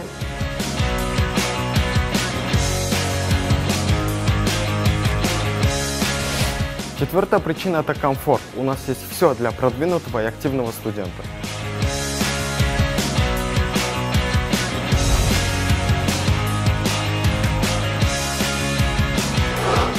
Пятая причина поступать в Туран – это крутой преподавательский состав. Любой сложный материал каждый наш преподаватель может объяснить с абсолютной легкостью. Поступай правильно, поступай в Туран!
Good morning, good afternoon and good evening, wherever you are in the world. Welcome to International Day at Pomeranian University in Słupsk.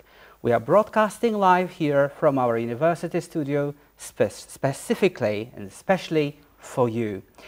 Well, we have seen the first part of promotional videos sent to us by our partner universities.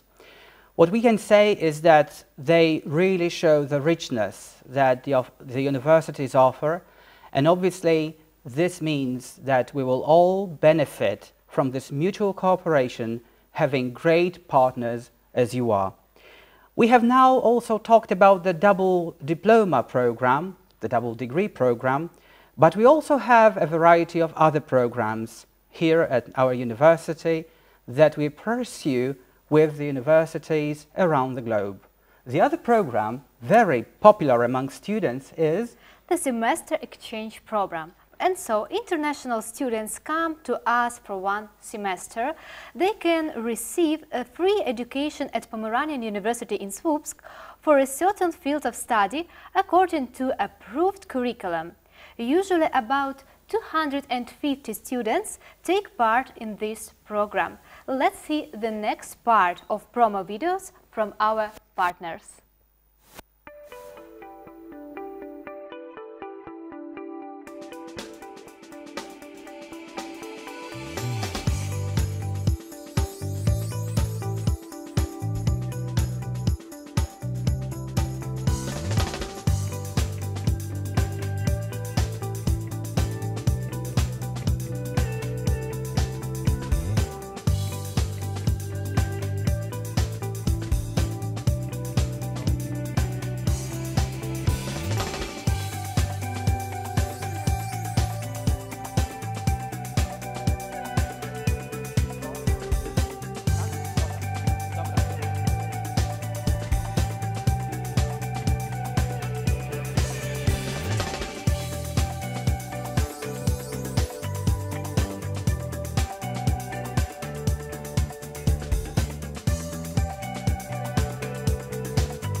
Cherkasy Institute of Fire Safety, named after Chernobyl heroes, is a state higher educational institution.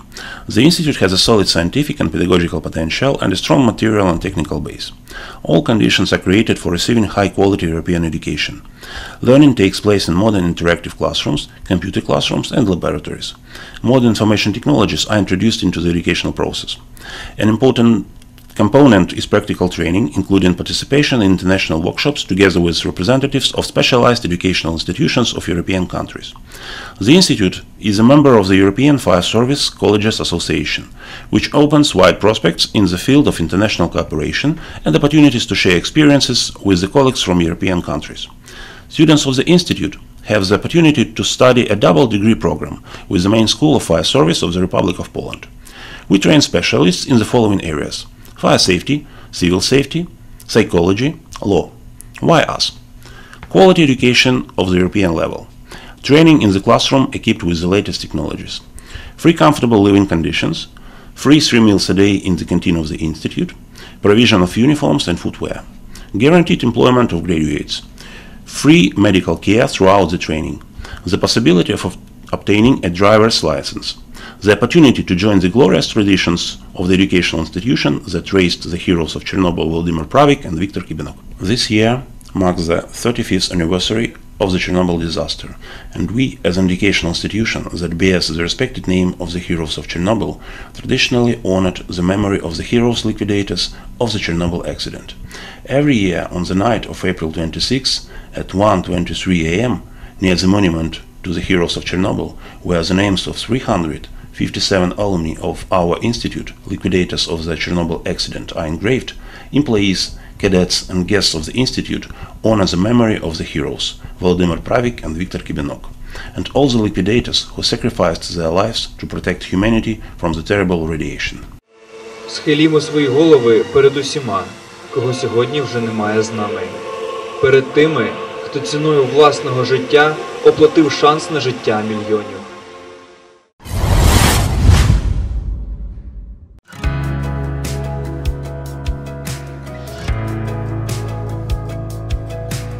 National Aviation University is a higher educational institution located in the city of Kyiv, Ukraine. The National Aviation University is one of the most powerful aviation higher educational institutions in the post-Soviet space. Founded in 1933, over the year of its existence, the university has trained more than 200,000 highly qualified specialists. Today about 25,000 students study at the university, including almost 1,500 foreigners from 55 countries of the world. The National Aviation University consists of 10 faculties, a department of military training, 6 colleges and 2 lyceums. Training of bachelor's, master's, candidates and doctors of sciences is carried out. The personal potential of the university is more than 1,500 scientific and pedagogical workers, including more than 200 doctors of science and about 700 candidates of sciences.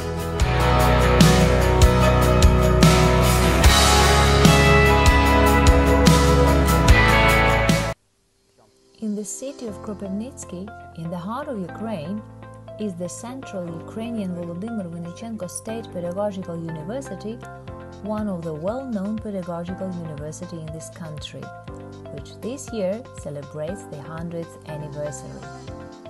Throughout its history, it has passed a difficult path of formation as an institution of public education in the beginning of the 20th century, survived the occupation during the Second World War, provided the education of teachers in the post-war years, and then a period of rapid development of the Provincial Pedagogical Institute and its transformation into a real scientific and pedagogical center of the Ukraine Central region. During the Ukraine independence years, the higher educational institution reached new frontiers of its progress, gaining the status of a university and consolidating the position of the National Pedagogical University, which occupies leading positions in all Ukrainian rankings. Faculty of History and Law, historical explorations are constantly carried out. The result of training and activities of students of the Faculty of Arts and the Faculty of Philology and Journalism are original creative products, literary, musical, choreographic, visual. Sports achievements at all Ukrainian and international competitions are achieved by students of the Faculty of Physical Education. Favorable conditions for students' success in technical and technological activities are created at the Faculty of Physics and Mathematics. Students of the Faculty of Natural and Geographical Sciences study the fauna and flora, geographical landscapes of Kyrgyz region and different parts of Ukraine. The Faculty of Foreign Languages train specialists open to a diverse, multilingual world.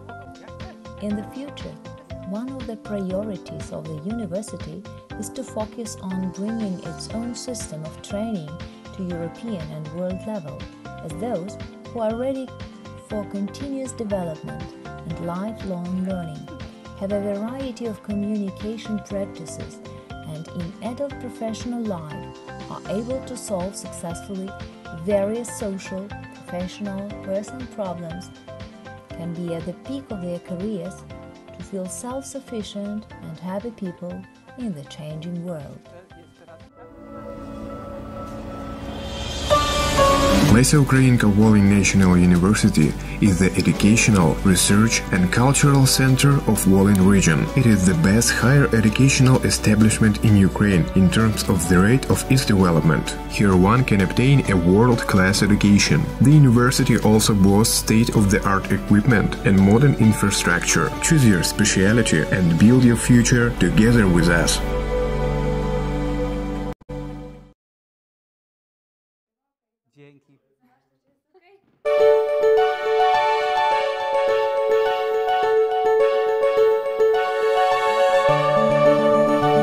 National Technical University Kharkiv Polytechnic Institute is one of the oldest and most famous in Ukraine and Eastern Europe.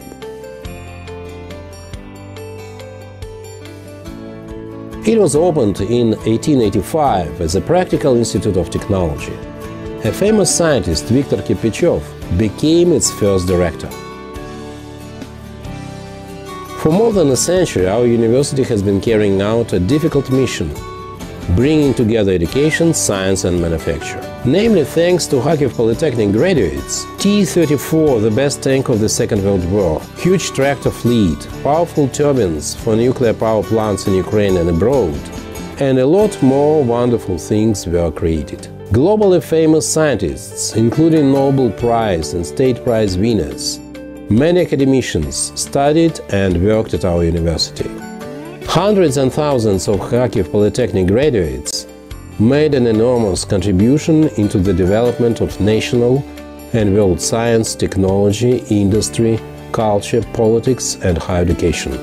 Today, our university is a powerful center of education and science. Kharkiv Polytechnic is one of the leaders within national and international ratings.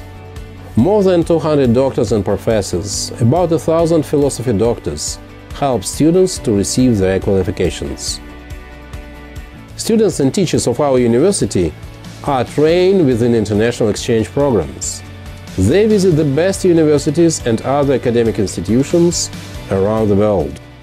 University is implementing its own system of employment, which provides about 95% of graduates with work according to their specialty. Здесь куется. Here, the branch science is forged by our departments.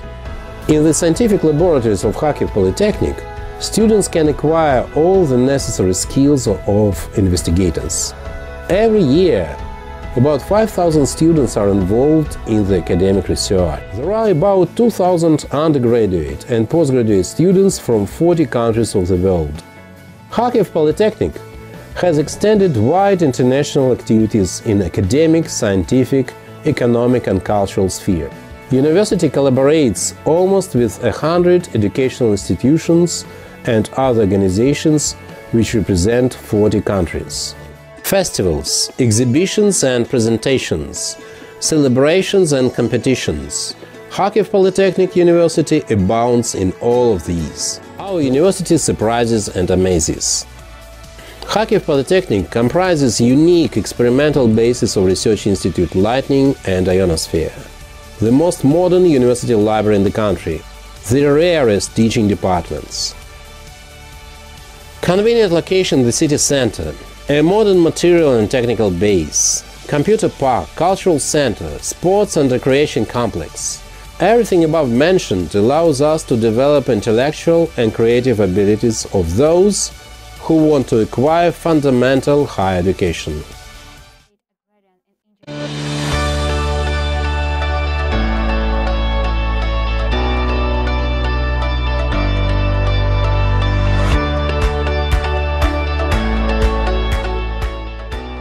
Our fertile land needs professional agronomists.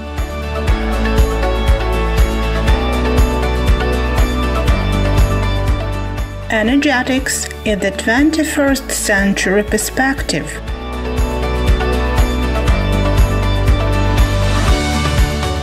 Modern agricultural machinery needs high-quality educational training.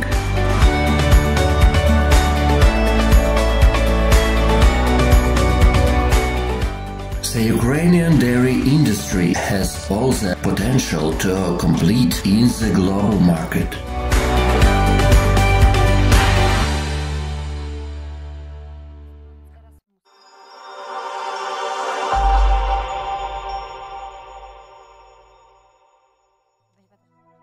Ukrainian Engineering Pedagogics Academy is located in the very heart of Kharkiv. It is a 2 minutes walk from a subway station, and it's a very handy way to reach any destination in the city.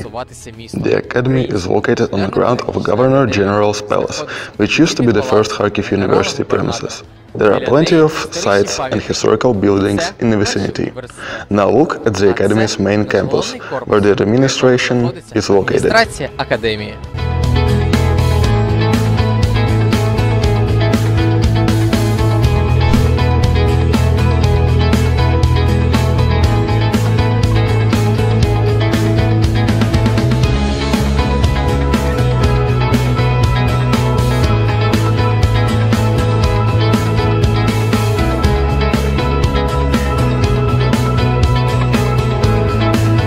Actually, the campus is compact, and you don't have to spend long hours commuting to classes.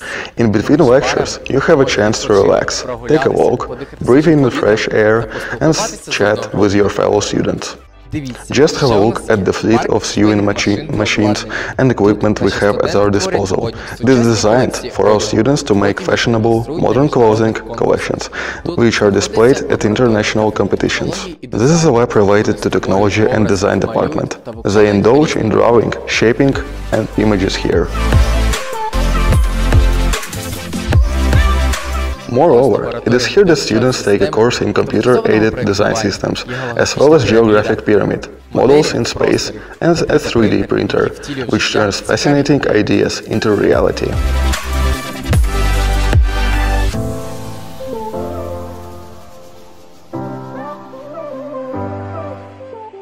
Food and Chemical Technologies department can not only impress you by showing off their culinary masterpieces, it can also teach you the peculiarities of restaurant business.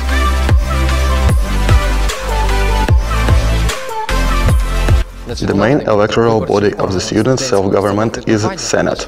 They hold a number of various events on a regular basis. For example, they assist orphanages, offer volunteer help, carry out photo battles and talent contests. Now you can see the state-of-the-art online studio and debate area where art teachers give online classes to students.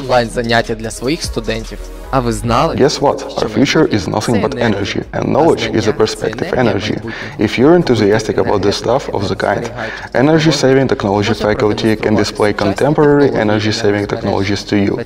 They are about efficient use of solar energy, autonomous energy supply for residential buildings, wind power plants, and solar panels. Now you can see actual production facilities where students can implement their own original ideas. Sports are the focus of attention at Ukrainian Engineering Pedagogics Academy, because it makes up a solid basis for healthy lifestyles.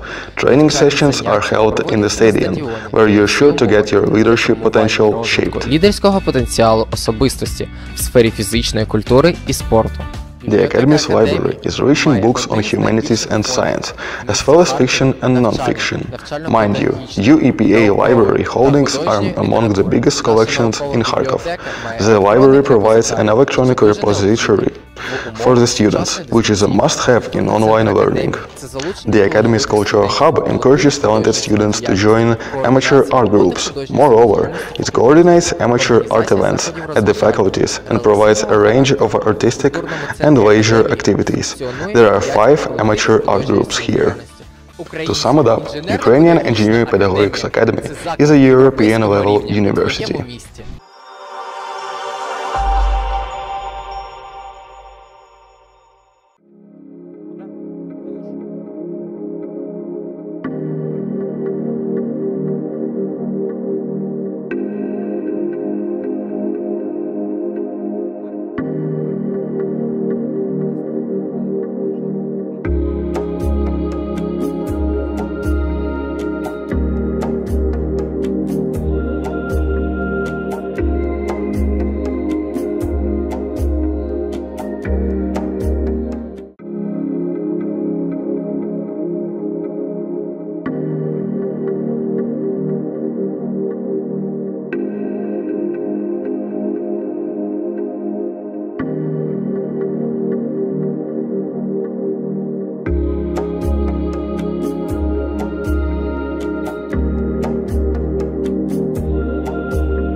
Well, we have talked about double degree program and semester exchange programs.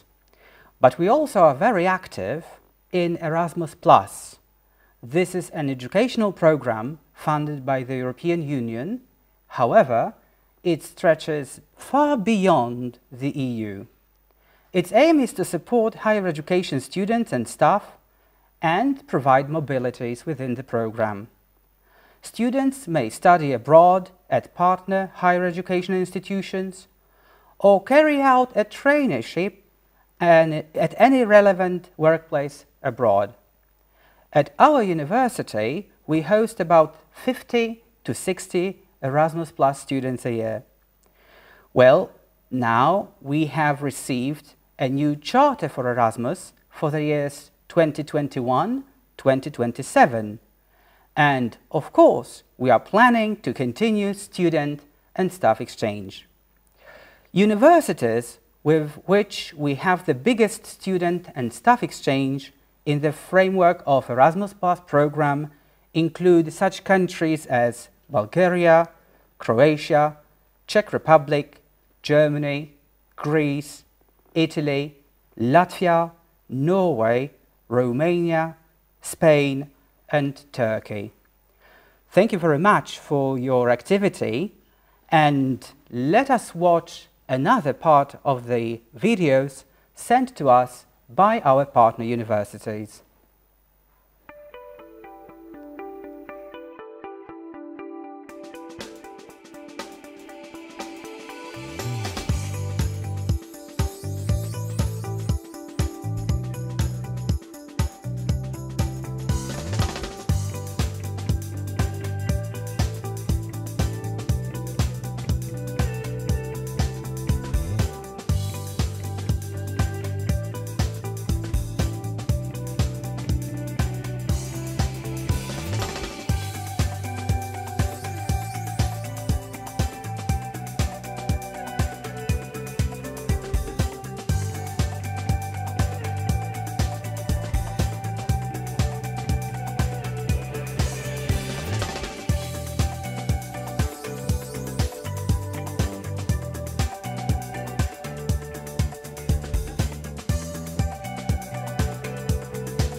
Universidade do Estado do Rio de Janeiro. Lugar de encontros, descobertas, de aprender e ensinar. Onde se produz ciência e conhecimento para o século XXI com uma visão ampliada de educação pública que transforma vidas dos primeiros anos do ensino fundamental até a pós-graduação. Tem sido assim desde 1950, quando a então Universidade do Distrito Federal foi criada, a partir da fusão de 4 faculdades isoladas. Com o passar dos anos, mudou de nome algumas vezes, acompanhando as transformações políticas. Novas unidades foram incorporadas e muitas outras surgiram. Mas foi a remoção da favela do Esqueleto, no bairro do Maracanã, que abriu passagem para a construção do moderno campus universitário Francisco Negrão de Lima, inaugurado em 1976. Nas décadas seguintes, além de aumentar o número de cursos de graduação e atividades de extensão, a universidade alcançou diversas regiões do estado. Investiu na qualificação de professores, na infraestrutura de pesquisa e pós-graduação.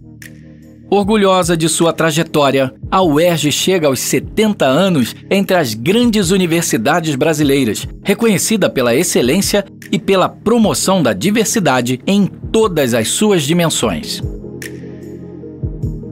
Para a UERJ, inovação e compromisso social caminham juntos. Foi a primeira universidade a oferecer ensino superior noturno e a adotar a política de cotas no vestibular.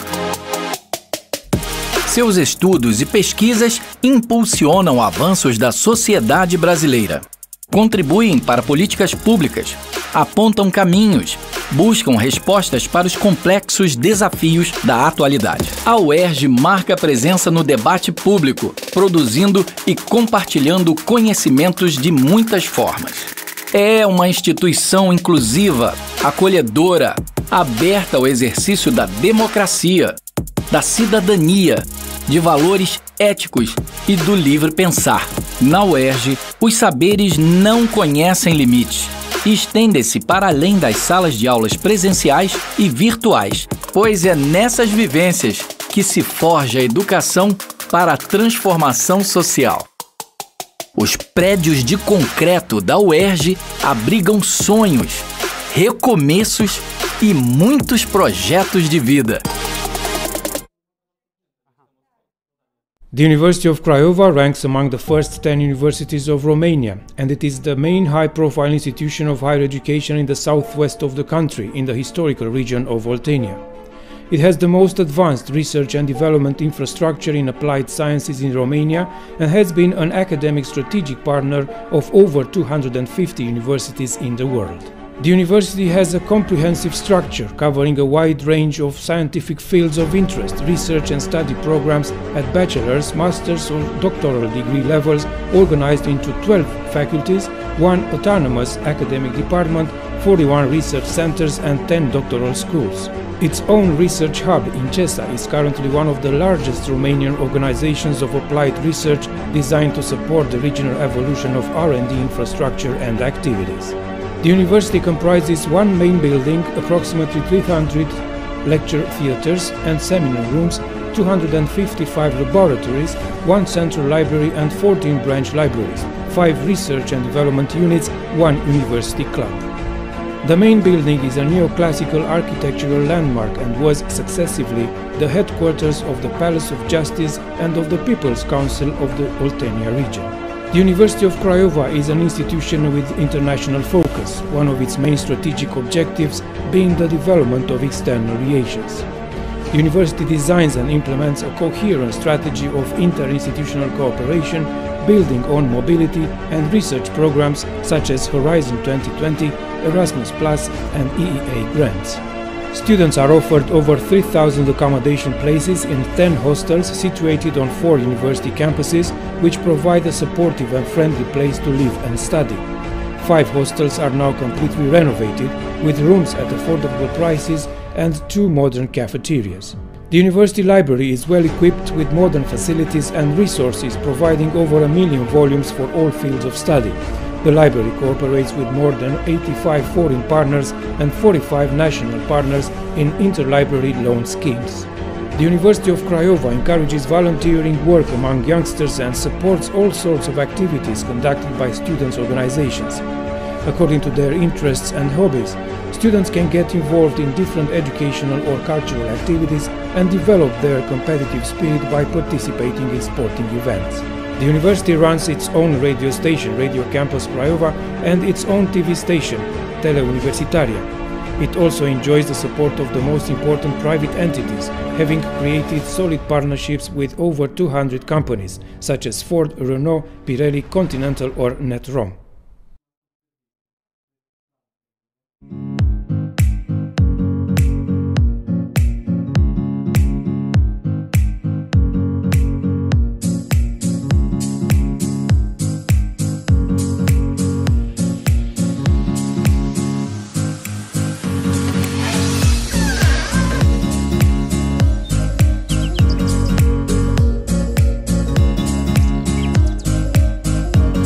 Tessék, tiéd ez a róka.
Széchenyi 2020. Készült a Soproni Egyetem megbízásából.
Hi!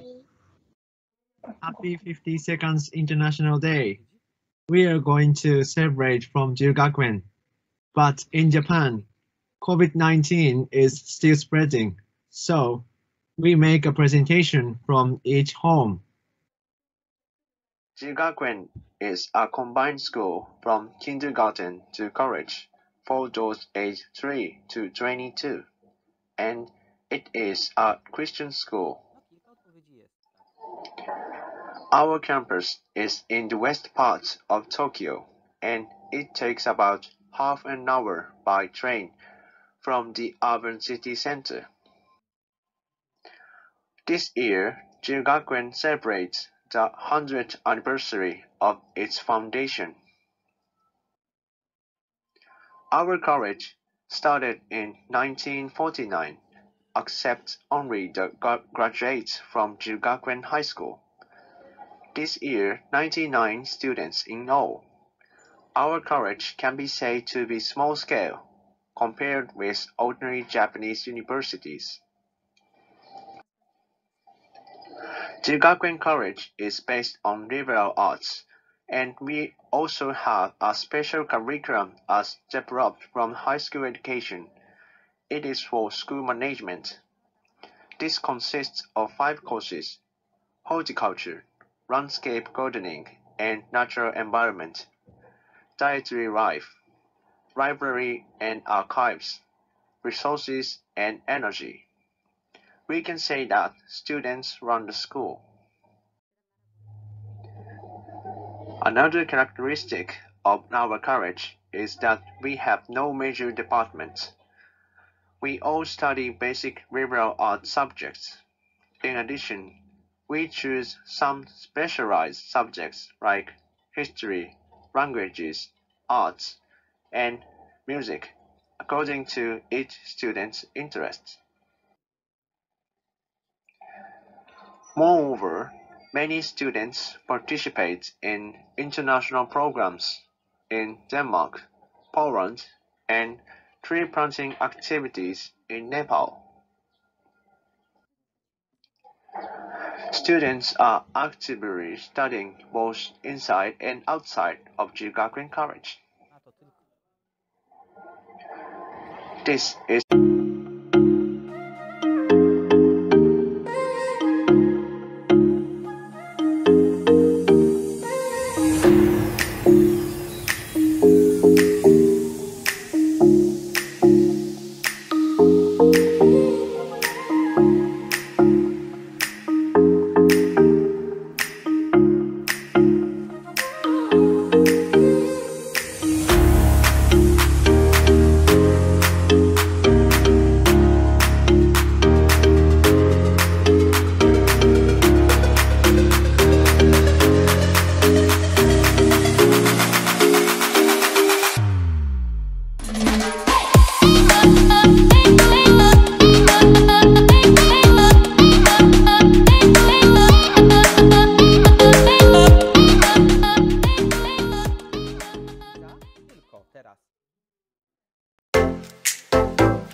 So, students from our partner universities, like all other students, have an active student's life. University education is not only lectures and classes, it is also students' achievements. It is in cultural and scientific life. And now, You will see some videos where international students will show their achievements. Let's have a look.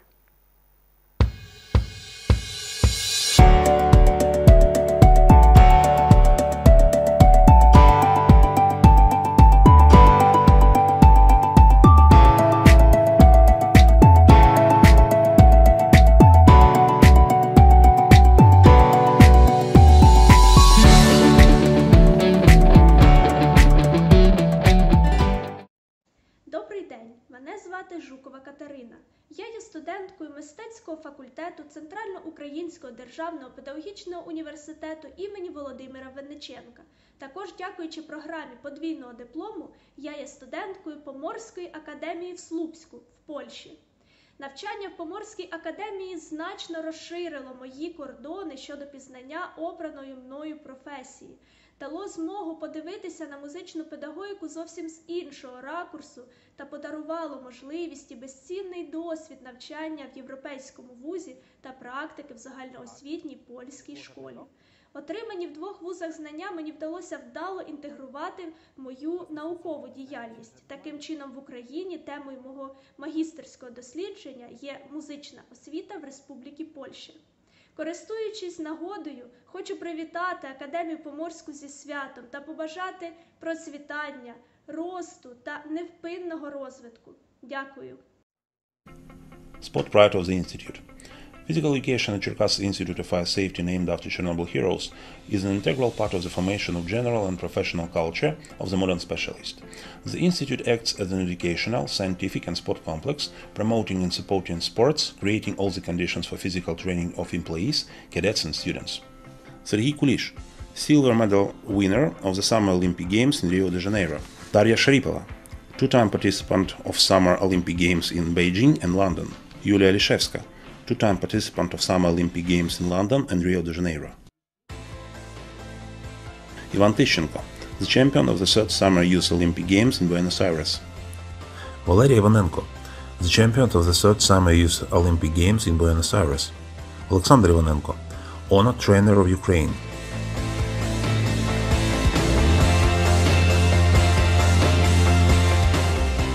Arseny Piev, honored Master of Sports of Ukraine, two-time champion of the world.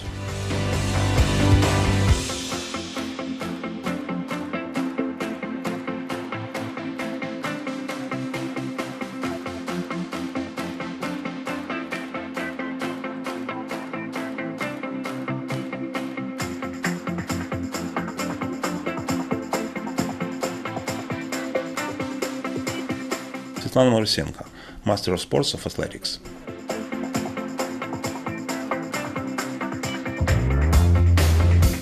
Anastasia Sapsay, the champion of the second European Games of 2019.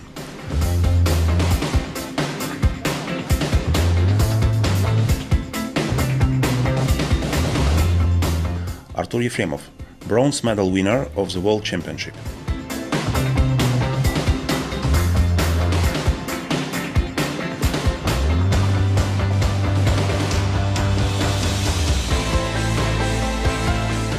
Vladislava Torovtsova, silver medal winner of the Youth World Championship.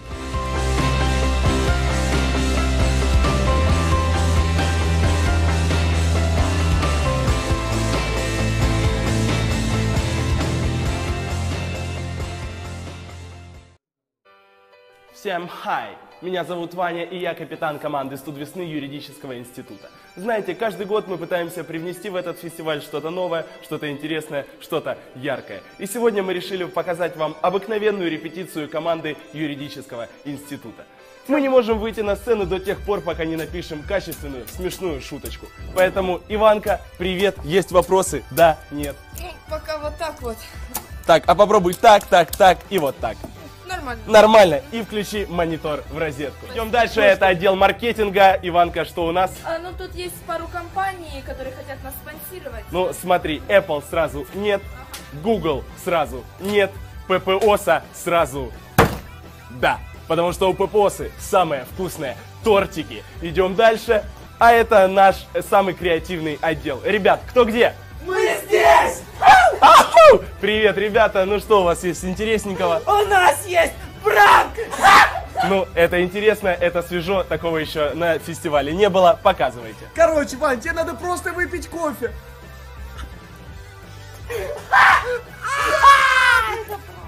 Это правда, это правда. Это смешно, это интересно. Попробуем на шутаке. Ребята, у нас проблема. Сгорела лампочка. Совещание! Ну, вот так вот, собственно, и проходят совещания в юридическом институте. Мы никогда не ссоримся, мы всегда держимся друг друга, потому что мы один большой коллектив. А какой соколь там был? Цугелендера. А ты-то откуда знаешь? Батя электрик, да?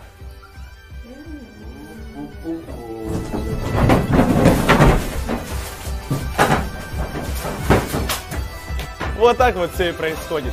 Юристы, дружба, жвачка, кровь.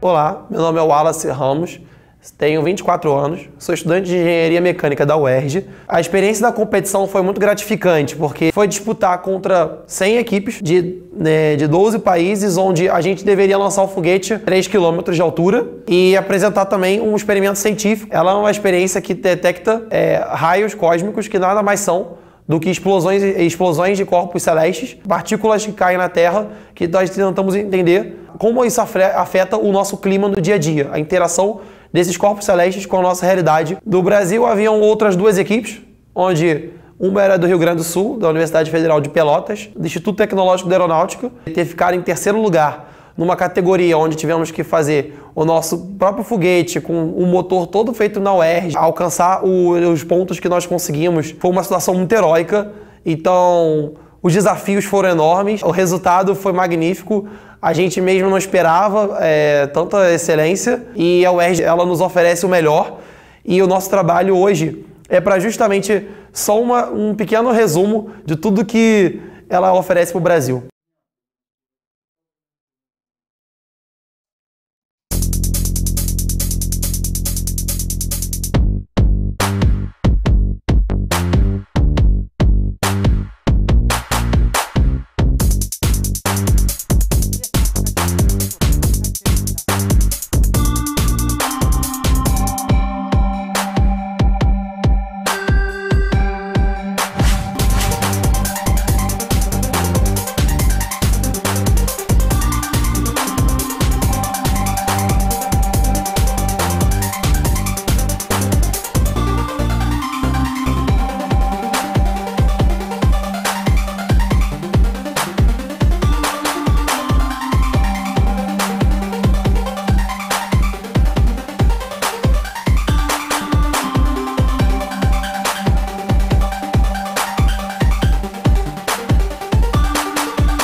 Today, we'd like to introduce one of our studies. There is a stream called Tatenogawa running through the campus. In this garden, there used to be a well because of the abundance of groundwater. But it was out of use for a long time. Last year, we renovated and completed the well like this. Now we are automatically recording the data, such as the underground water level and the frequency of use. Moreover, it will be useful when water supply is cut off due to disasters. Please see how it is actually used.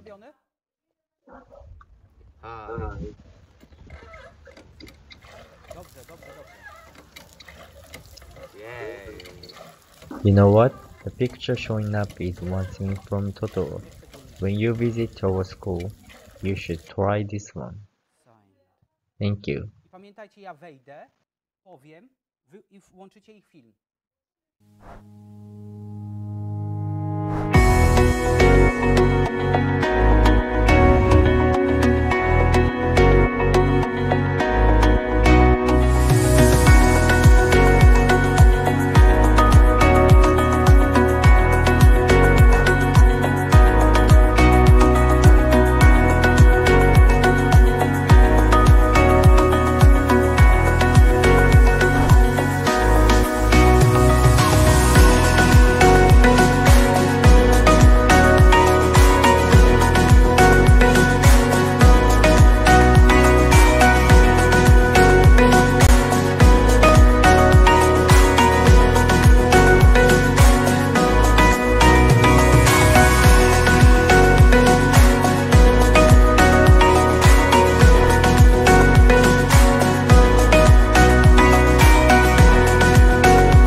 Университет Туран присоединяется к Международному дню благотворительности и поддерживает инициативу «Щедрый вторник». Мы за добросовестную благотворительность, инициативность и мир во всем мире. Присоединяйся к международной акции «Делать добро». Просто!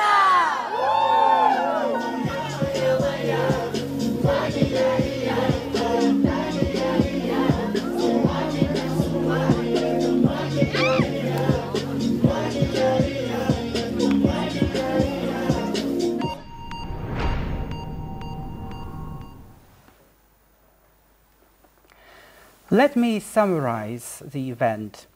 First of all, we heard about the double diploma or the double degree program. We also heard about semester exchanges with our partner universities. As we are very active within the framework of Erasmus Plus program, we have also presented a few videos of our partners who are the main partners within the program. However, now we would like to show you one more video of one of our latest partners with whom we signed the agreement within the Erasmus Plus program. Let's watch a video from Pokhara University in Nepal. With the vision to give students wings to pursue their dreams, to let them lead on the forefront of education system, an educational institution, Pokhara University was established in 1997 AD. Pokhara University is one of the leading universities of Nepal, with its central college located in Khudi, Dungepatan, and outskirts of Pokhara Valley, and 62 affiliated colleges spread across the country. Around 40,000 students are enrolled in the university for various degrees like bachelor's, master's, PhD and MPhil in 75 different programs from 4 constituent colleges, which are School of Health and Allied Sciences, School of Business, School of Engineering and School of Development and Social Engineering. More than 5,000 students get graduated each year. Considering extraordinary talent or financial issues, the university offers full scholarship to 1,200 students annually. The university keeps up with the changing demand of education system. Therefore, to promote practical education, well-equipped labs have been established. Along with that, Pokhara University Research Center has also been established, allowing students to conduct multidisciplinary researches. The university is committed to making their students global citizens. Hence, international relation has also been established with the aim to expand the access to higher education and to establish mutual beneficial relationship with foreign institutions and organizations.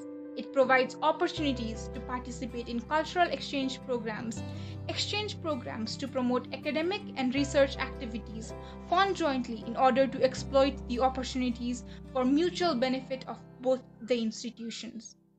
Similarly, as of now, we have signed an MOU with 80 institutions and work with 20 different countries. To provide a platform which promotes the enrichment of teaching and learning, research and discovery, and engagement missions, plethora of international projects are also being run. We have around 6 projects of Erasmus Plus and signed dozens of interinstitutional agreements. Some of the international projects are Inotal, Nepal Innovation Technology and Entrepreneurship Center, Aurora, and many more. We have lots of faculties and students' mobility in the frame of Erasmus Plus project of European Union. Along with everything mentioned earlier, Pokhara University strives to provide all that a student needs to succeed in this modern era. Concluding, the university is much more than what is described in the video. But to wrap up in a sentence, Pokhara University is the home of thousands of young minds receiving nourishment to soar up high in the sky.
As this is the live broadcast, we have to say that we have also received some more letters of congratulations from our partners. We received them today, and we would like to mention that we received the letters from the Maritime University in Gdynia and also Gdańsk University of Technology. Thank you very much for your active participation. Szanowni Państwo, jako że nadajemy do Państwa na żywo, chcielibyśmy serdecznie podziękować za przesłane do nas listy. Listy gratulacyjne przybyły do nas również podczas trwania naszego programu na żywo i chcielibyśmy serdecznie podziękować za listy, które dziś do nas dotarły z Uniwersytetu Morskiego w Gdyni oraz z Politechniki Gdańskiej. Bardzo serdecznie dziękujemy w imieniu całej społeczności akademickiej. And I would like to thank all our international partners for their kind contribution to this International Day by sending us greetings, promotional videos, and also videos summarizing the student activity. But now we are nearing the last element of the program, but also the most dynamic, we hope, the battle of musical bands.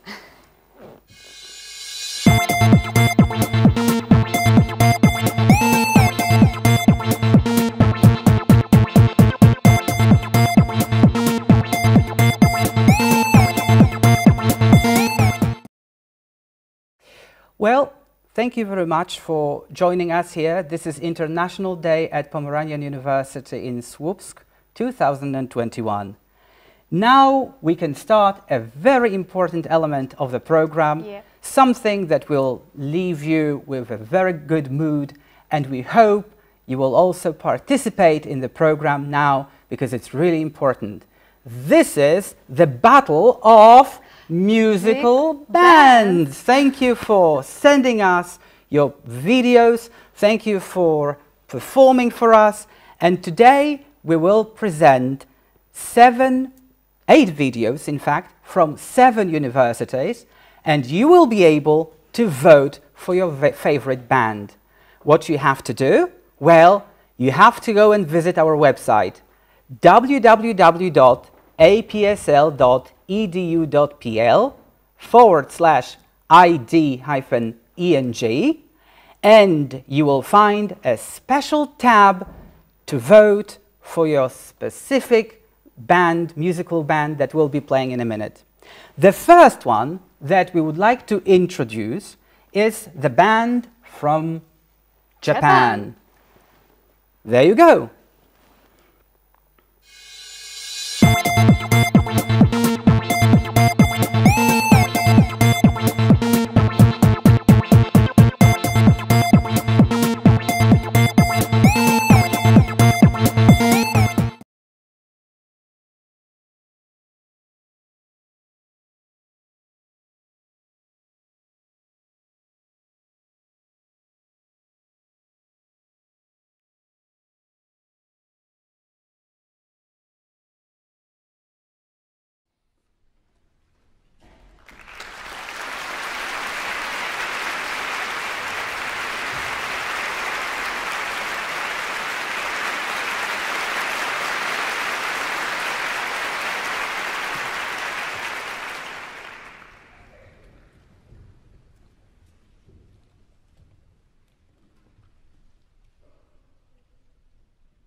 This is the battle of musical bands.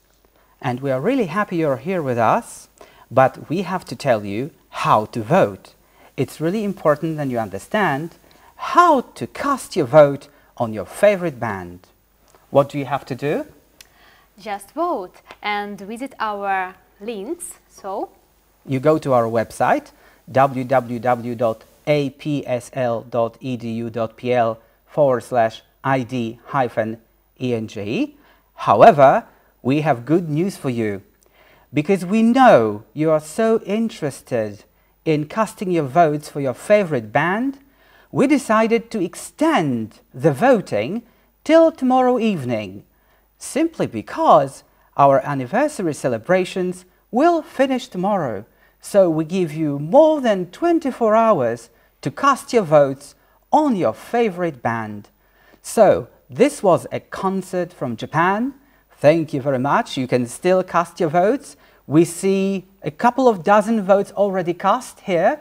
And now let us introduce another band. Of course. Lisa? Now let's see the next musical band from Heroes of Chernobyl Cherkasy Fire Safety University of Ukraine. So let's see.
Thank you very much and congratulations.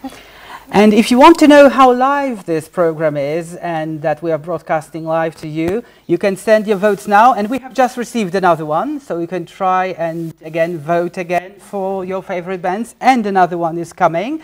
So remember, the voting is online and it's live. So you just send your responses, your votes for your favorite bands now. We now have another band, however.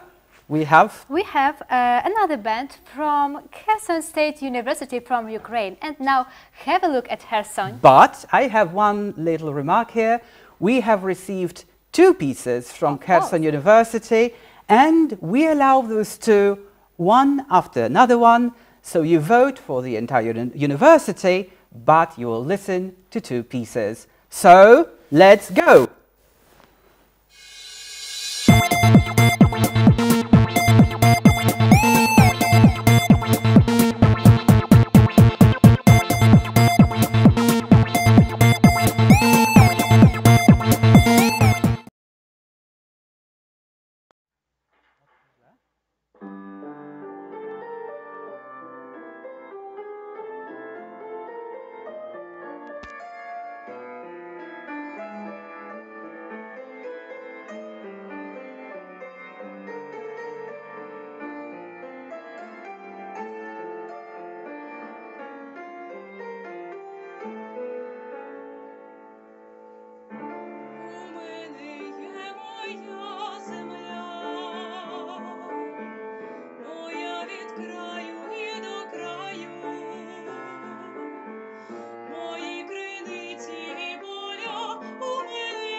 Бачим головне того, що вище небо, важливіше себе. Я звертаюсь до небес, вказати вірний шлях, де є любов одна для нас. Тримай мене так, щоб стало тепло, щоб вище злітала до неба любов. Тримаю тебе і не відпущу, скажу тихо-тихо, як тебе люблю.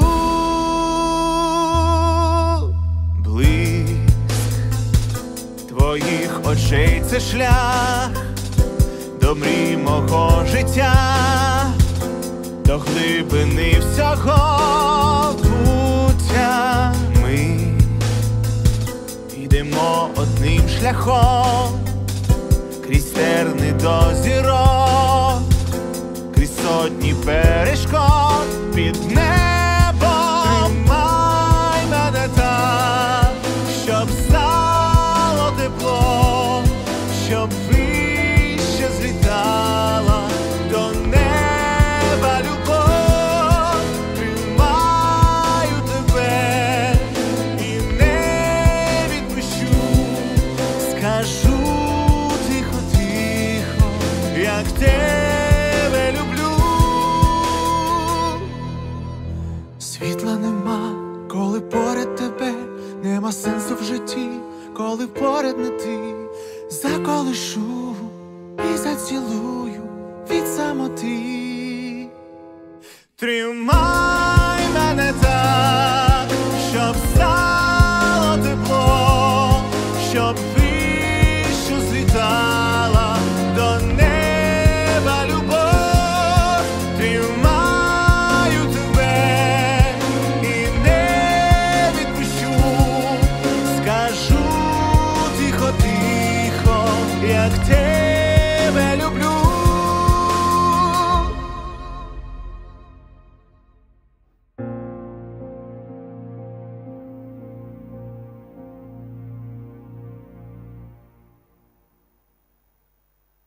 Congratulations, Kherson State University.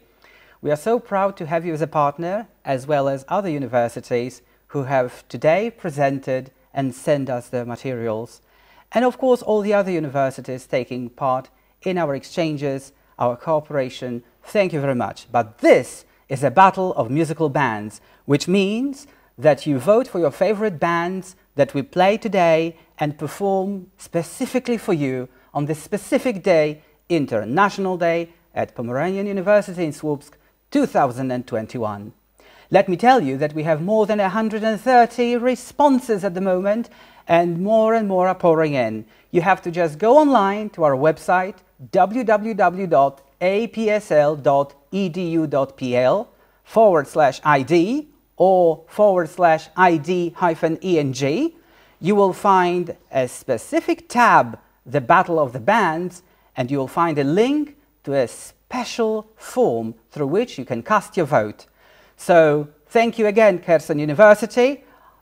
Now, 10 more responses in a minute, so it's really a lot. There you go, cast your votes now. This is the battle of musical bands. But now we have another university performing on this International Day. Lisa? So now we will see the next musical band from International State Agrarian and Engineering University in Podillia, Ukraine.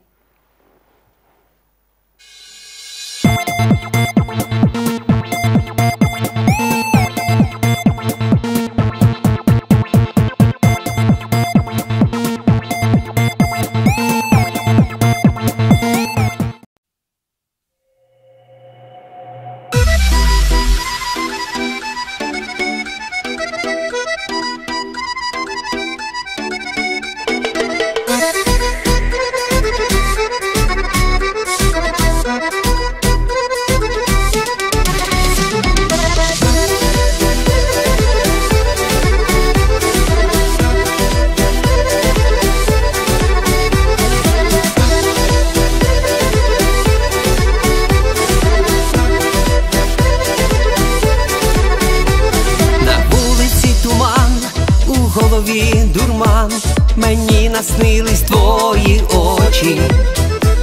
Тебе люблю одну, не хочу йти зі сну, до мене ти приходь щоночі. Ай-яй-яй, ти сама симпатична, ти, в мої приходиш сни. Ай-яй-яй, а ти така незвична, ти, мені потрібна ти.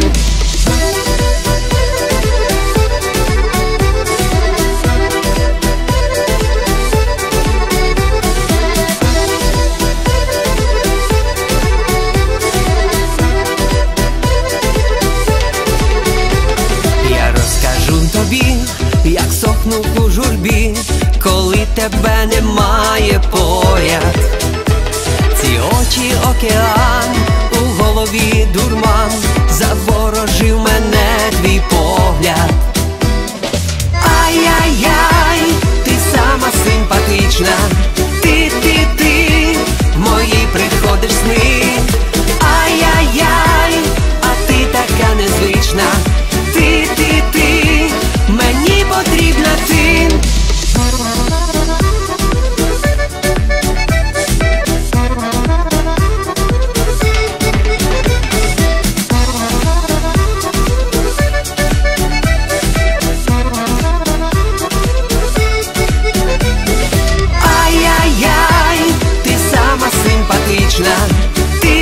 Ти, в мої приходиш сни.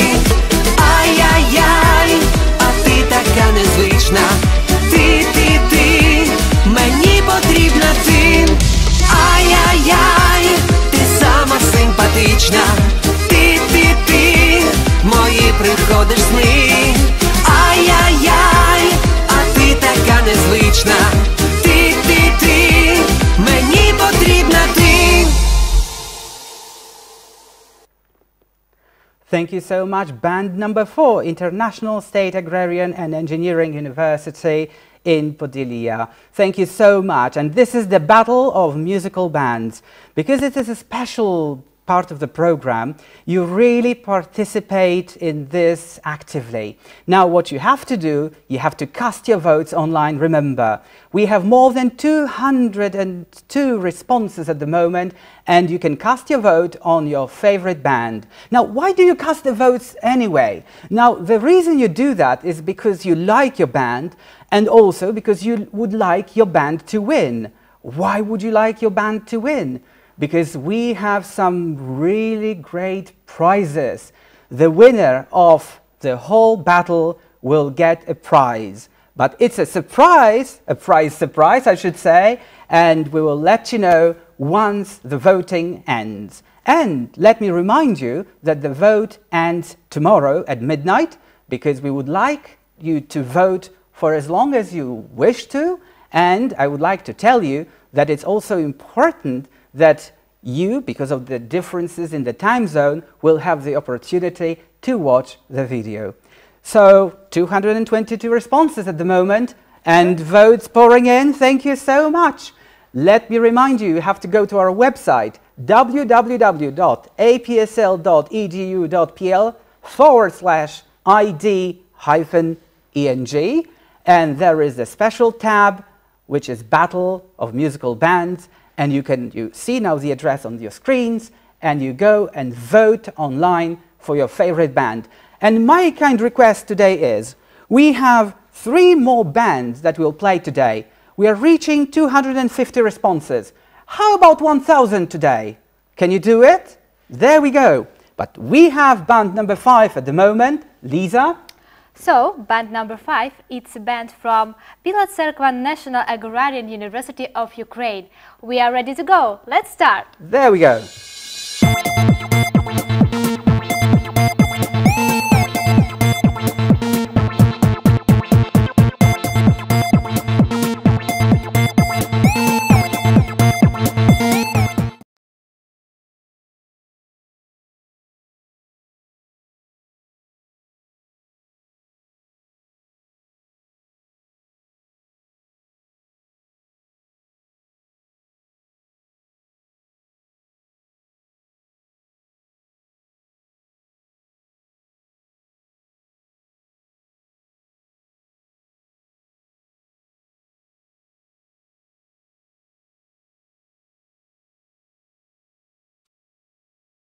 Мене мотило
без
Congratulations, Bila Cerkva, for your performance today.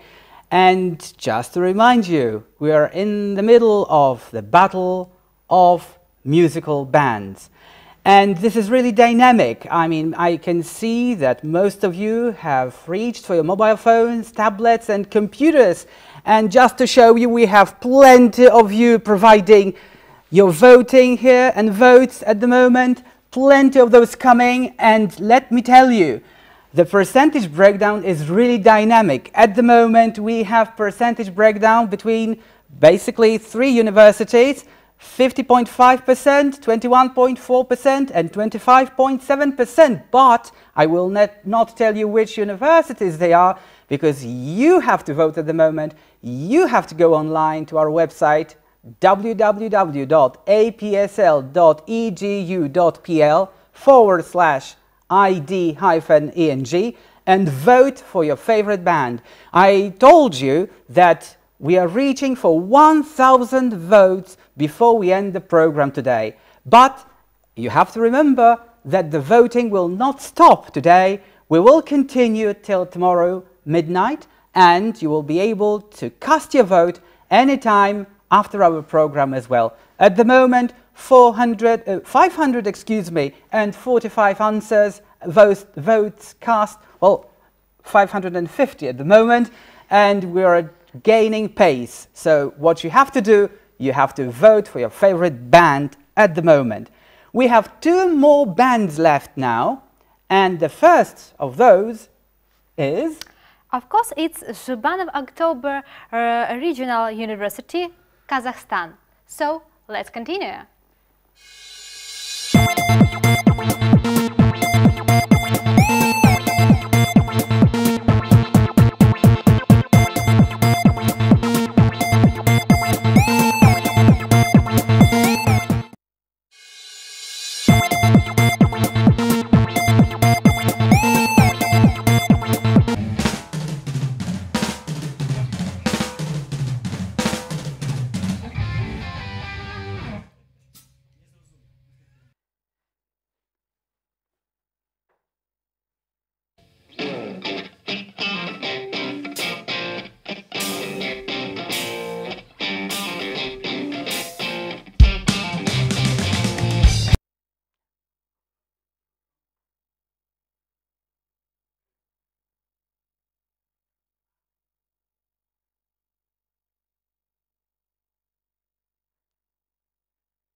Congratulations, Zhubanov Oktober Regional University.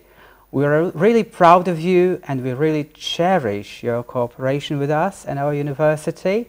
And obviously we are cheering up all the groups today, all the bands today, because this is an international battle of musical bands.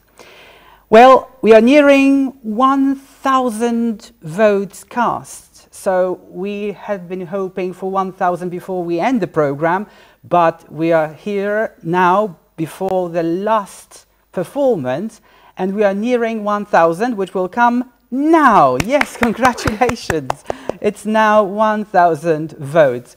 And just to tell you how to vote, you go to our website www.apsl.edu.pl/ID-ENG, and you will find a special tab there to find the form, the link to the form through which you can cast your votes.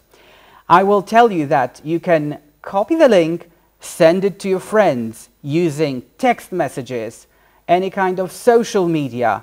You can phone to your friends and tell them to vote for your team, your band. This is the battle of musical bands.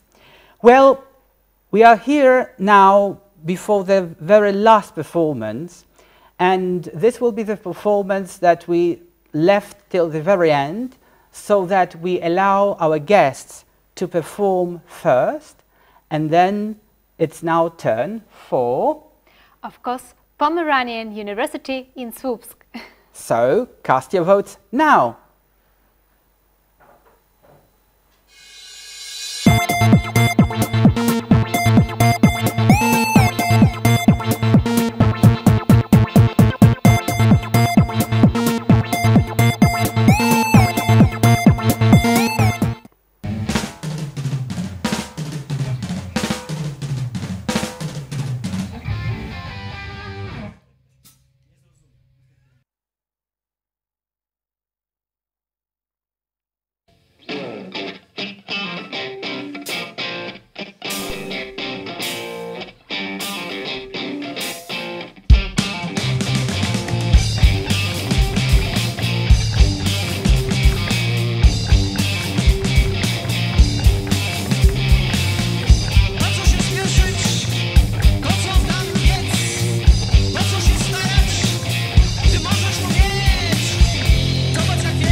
It all started back in 2019.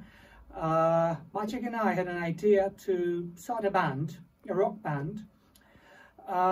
We approached Daniel and we asked him to be our vocalist. Later on, Maciek suggested Konrad as the guitar player, and that's how it all began. We started rehearsals in that was March 2020.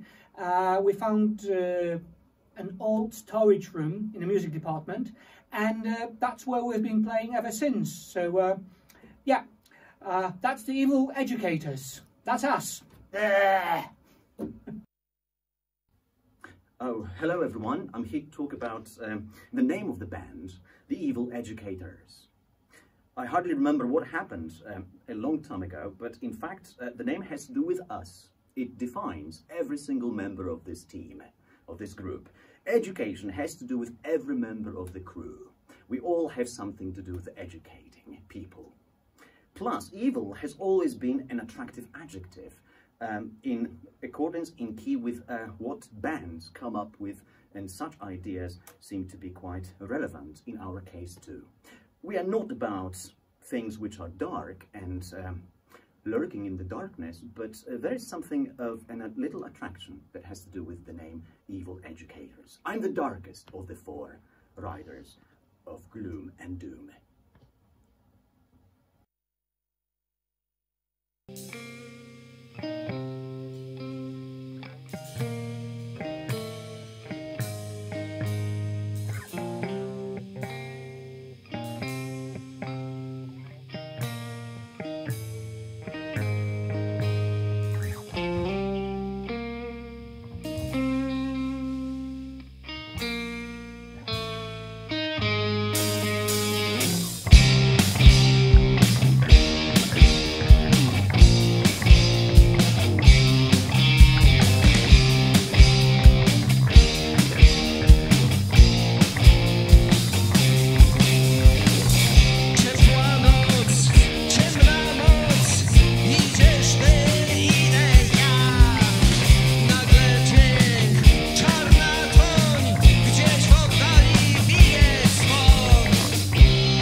Our songs emerge naturally, I would say. The whole process starts with a riff, with a main riff or melody that one of us comes up with. We just improvise to that melody or to this riff, and we try to build something we believe consistent. I think it goes so smoothly for us because I think we see eye to eye in terms of our musical tastes and our inspirations. Hello for everybody. My name is Daniel. I'm a member of the AVIO Educators. I'm a vocalist, and I would like some words speak to you about our inspiration in music. Okay, first, Claudiusz. Claudiusz is a fan of black speed metal from Polish tradition, a special Behemoth. When I can describe, for example, Konrad is a fun David Bowie.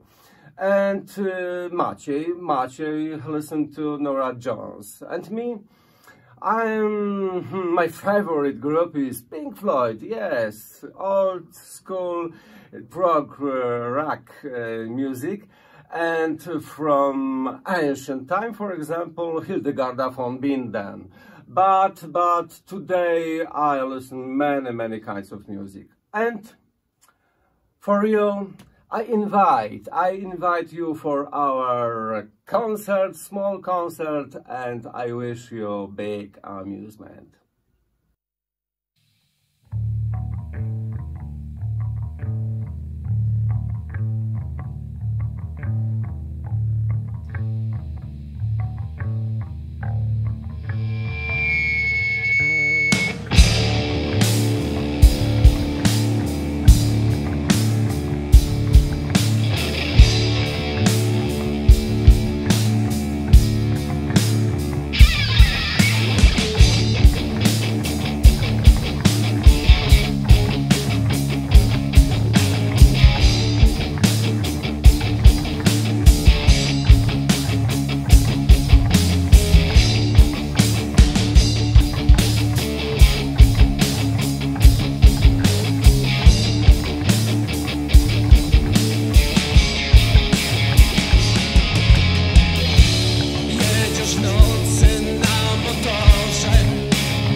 university. Studying English. And Polish. With us!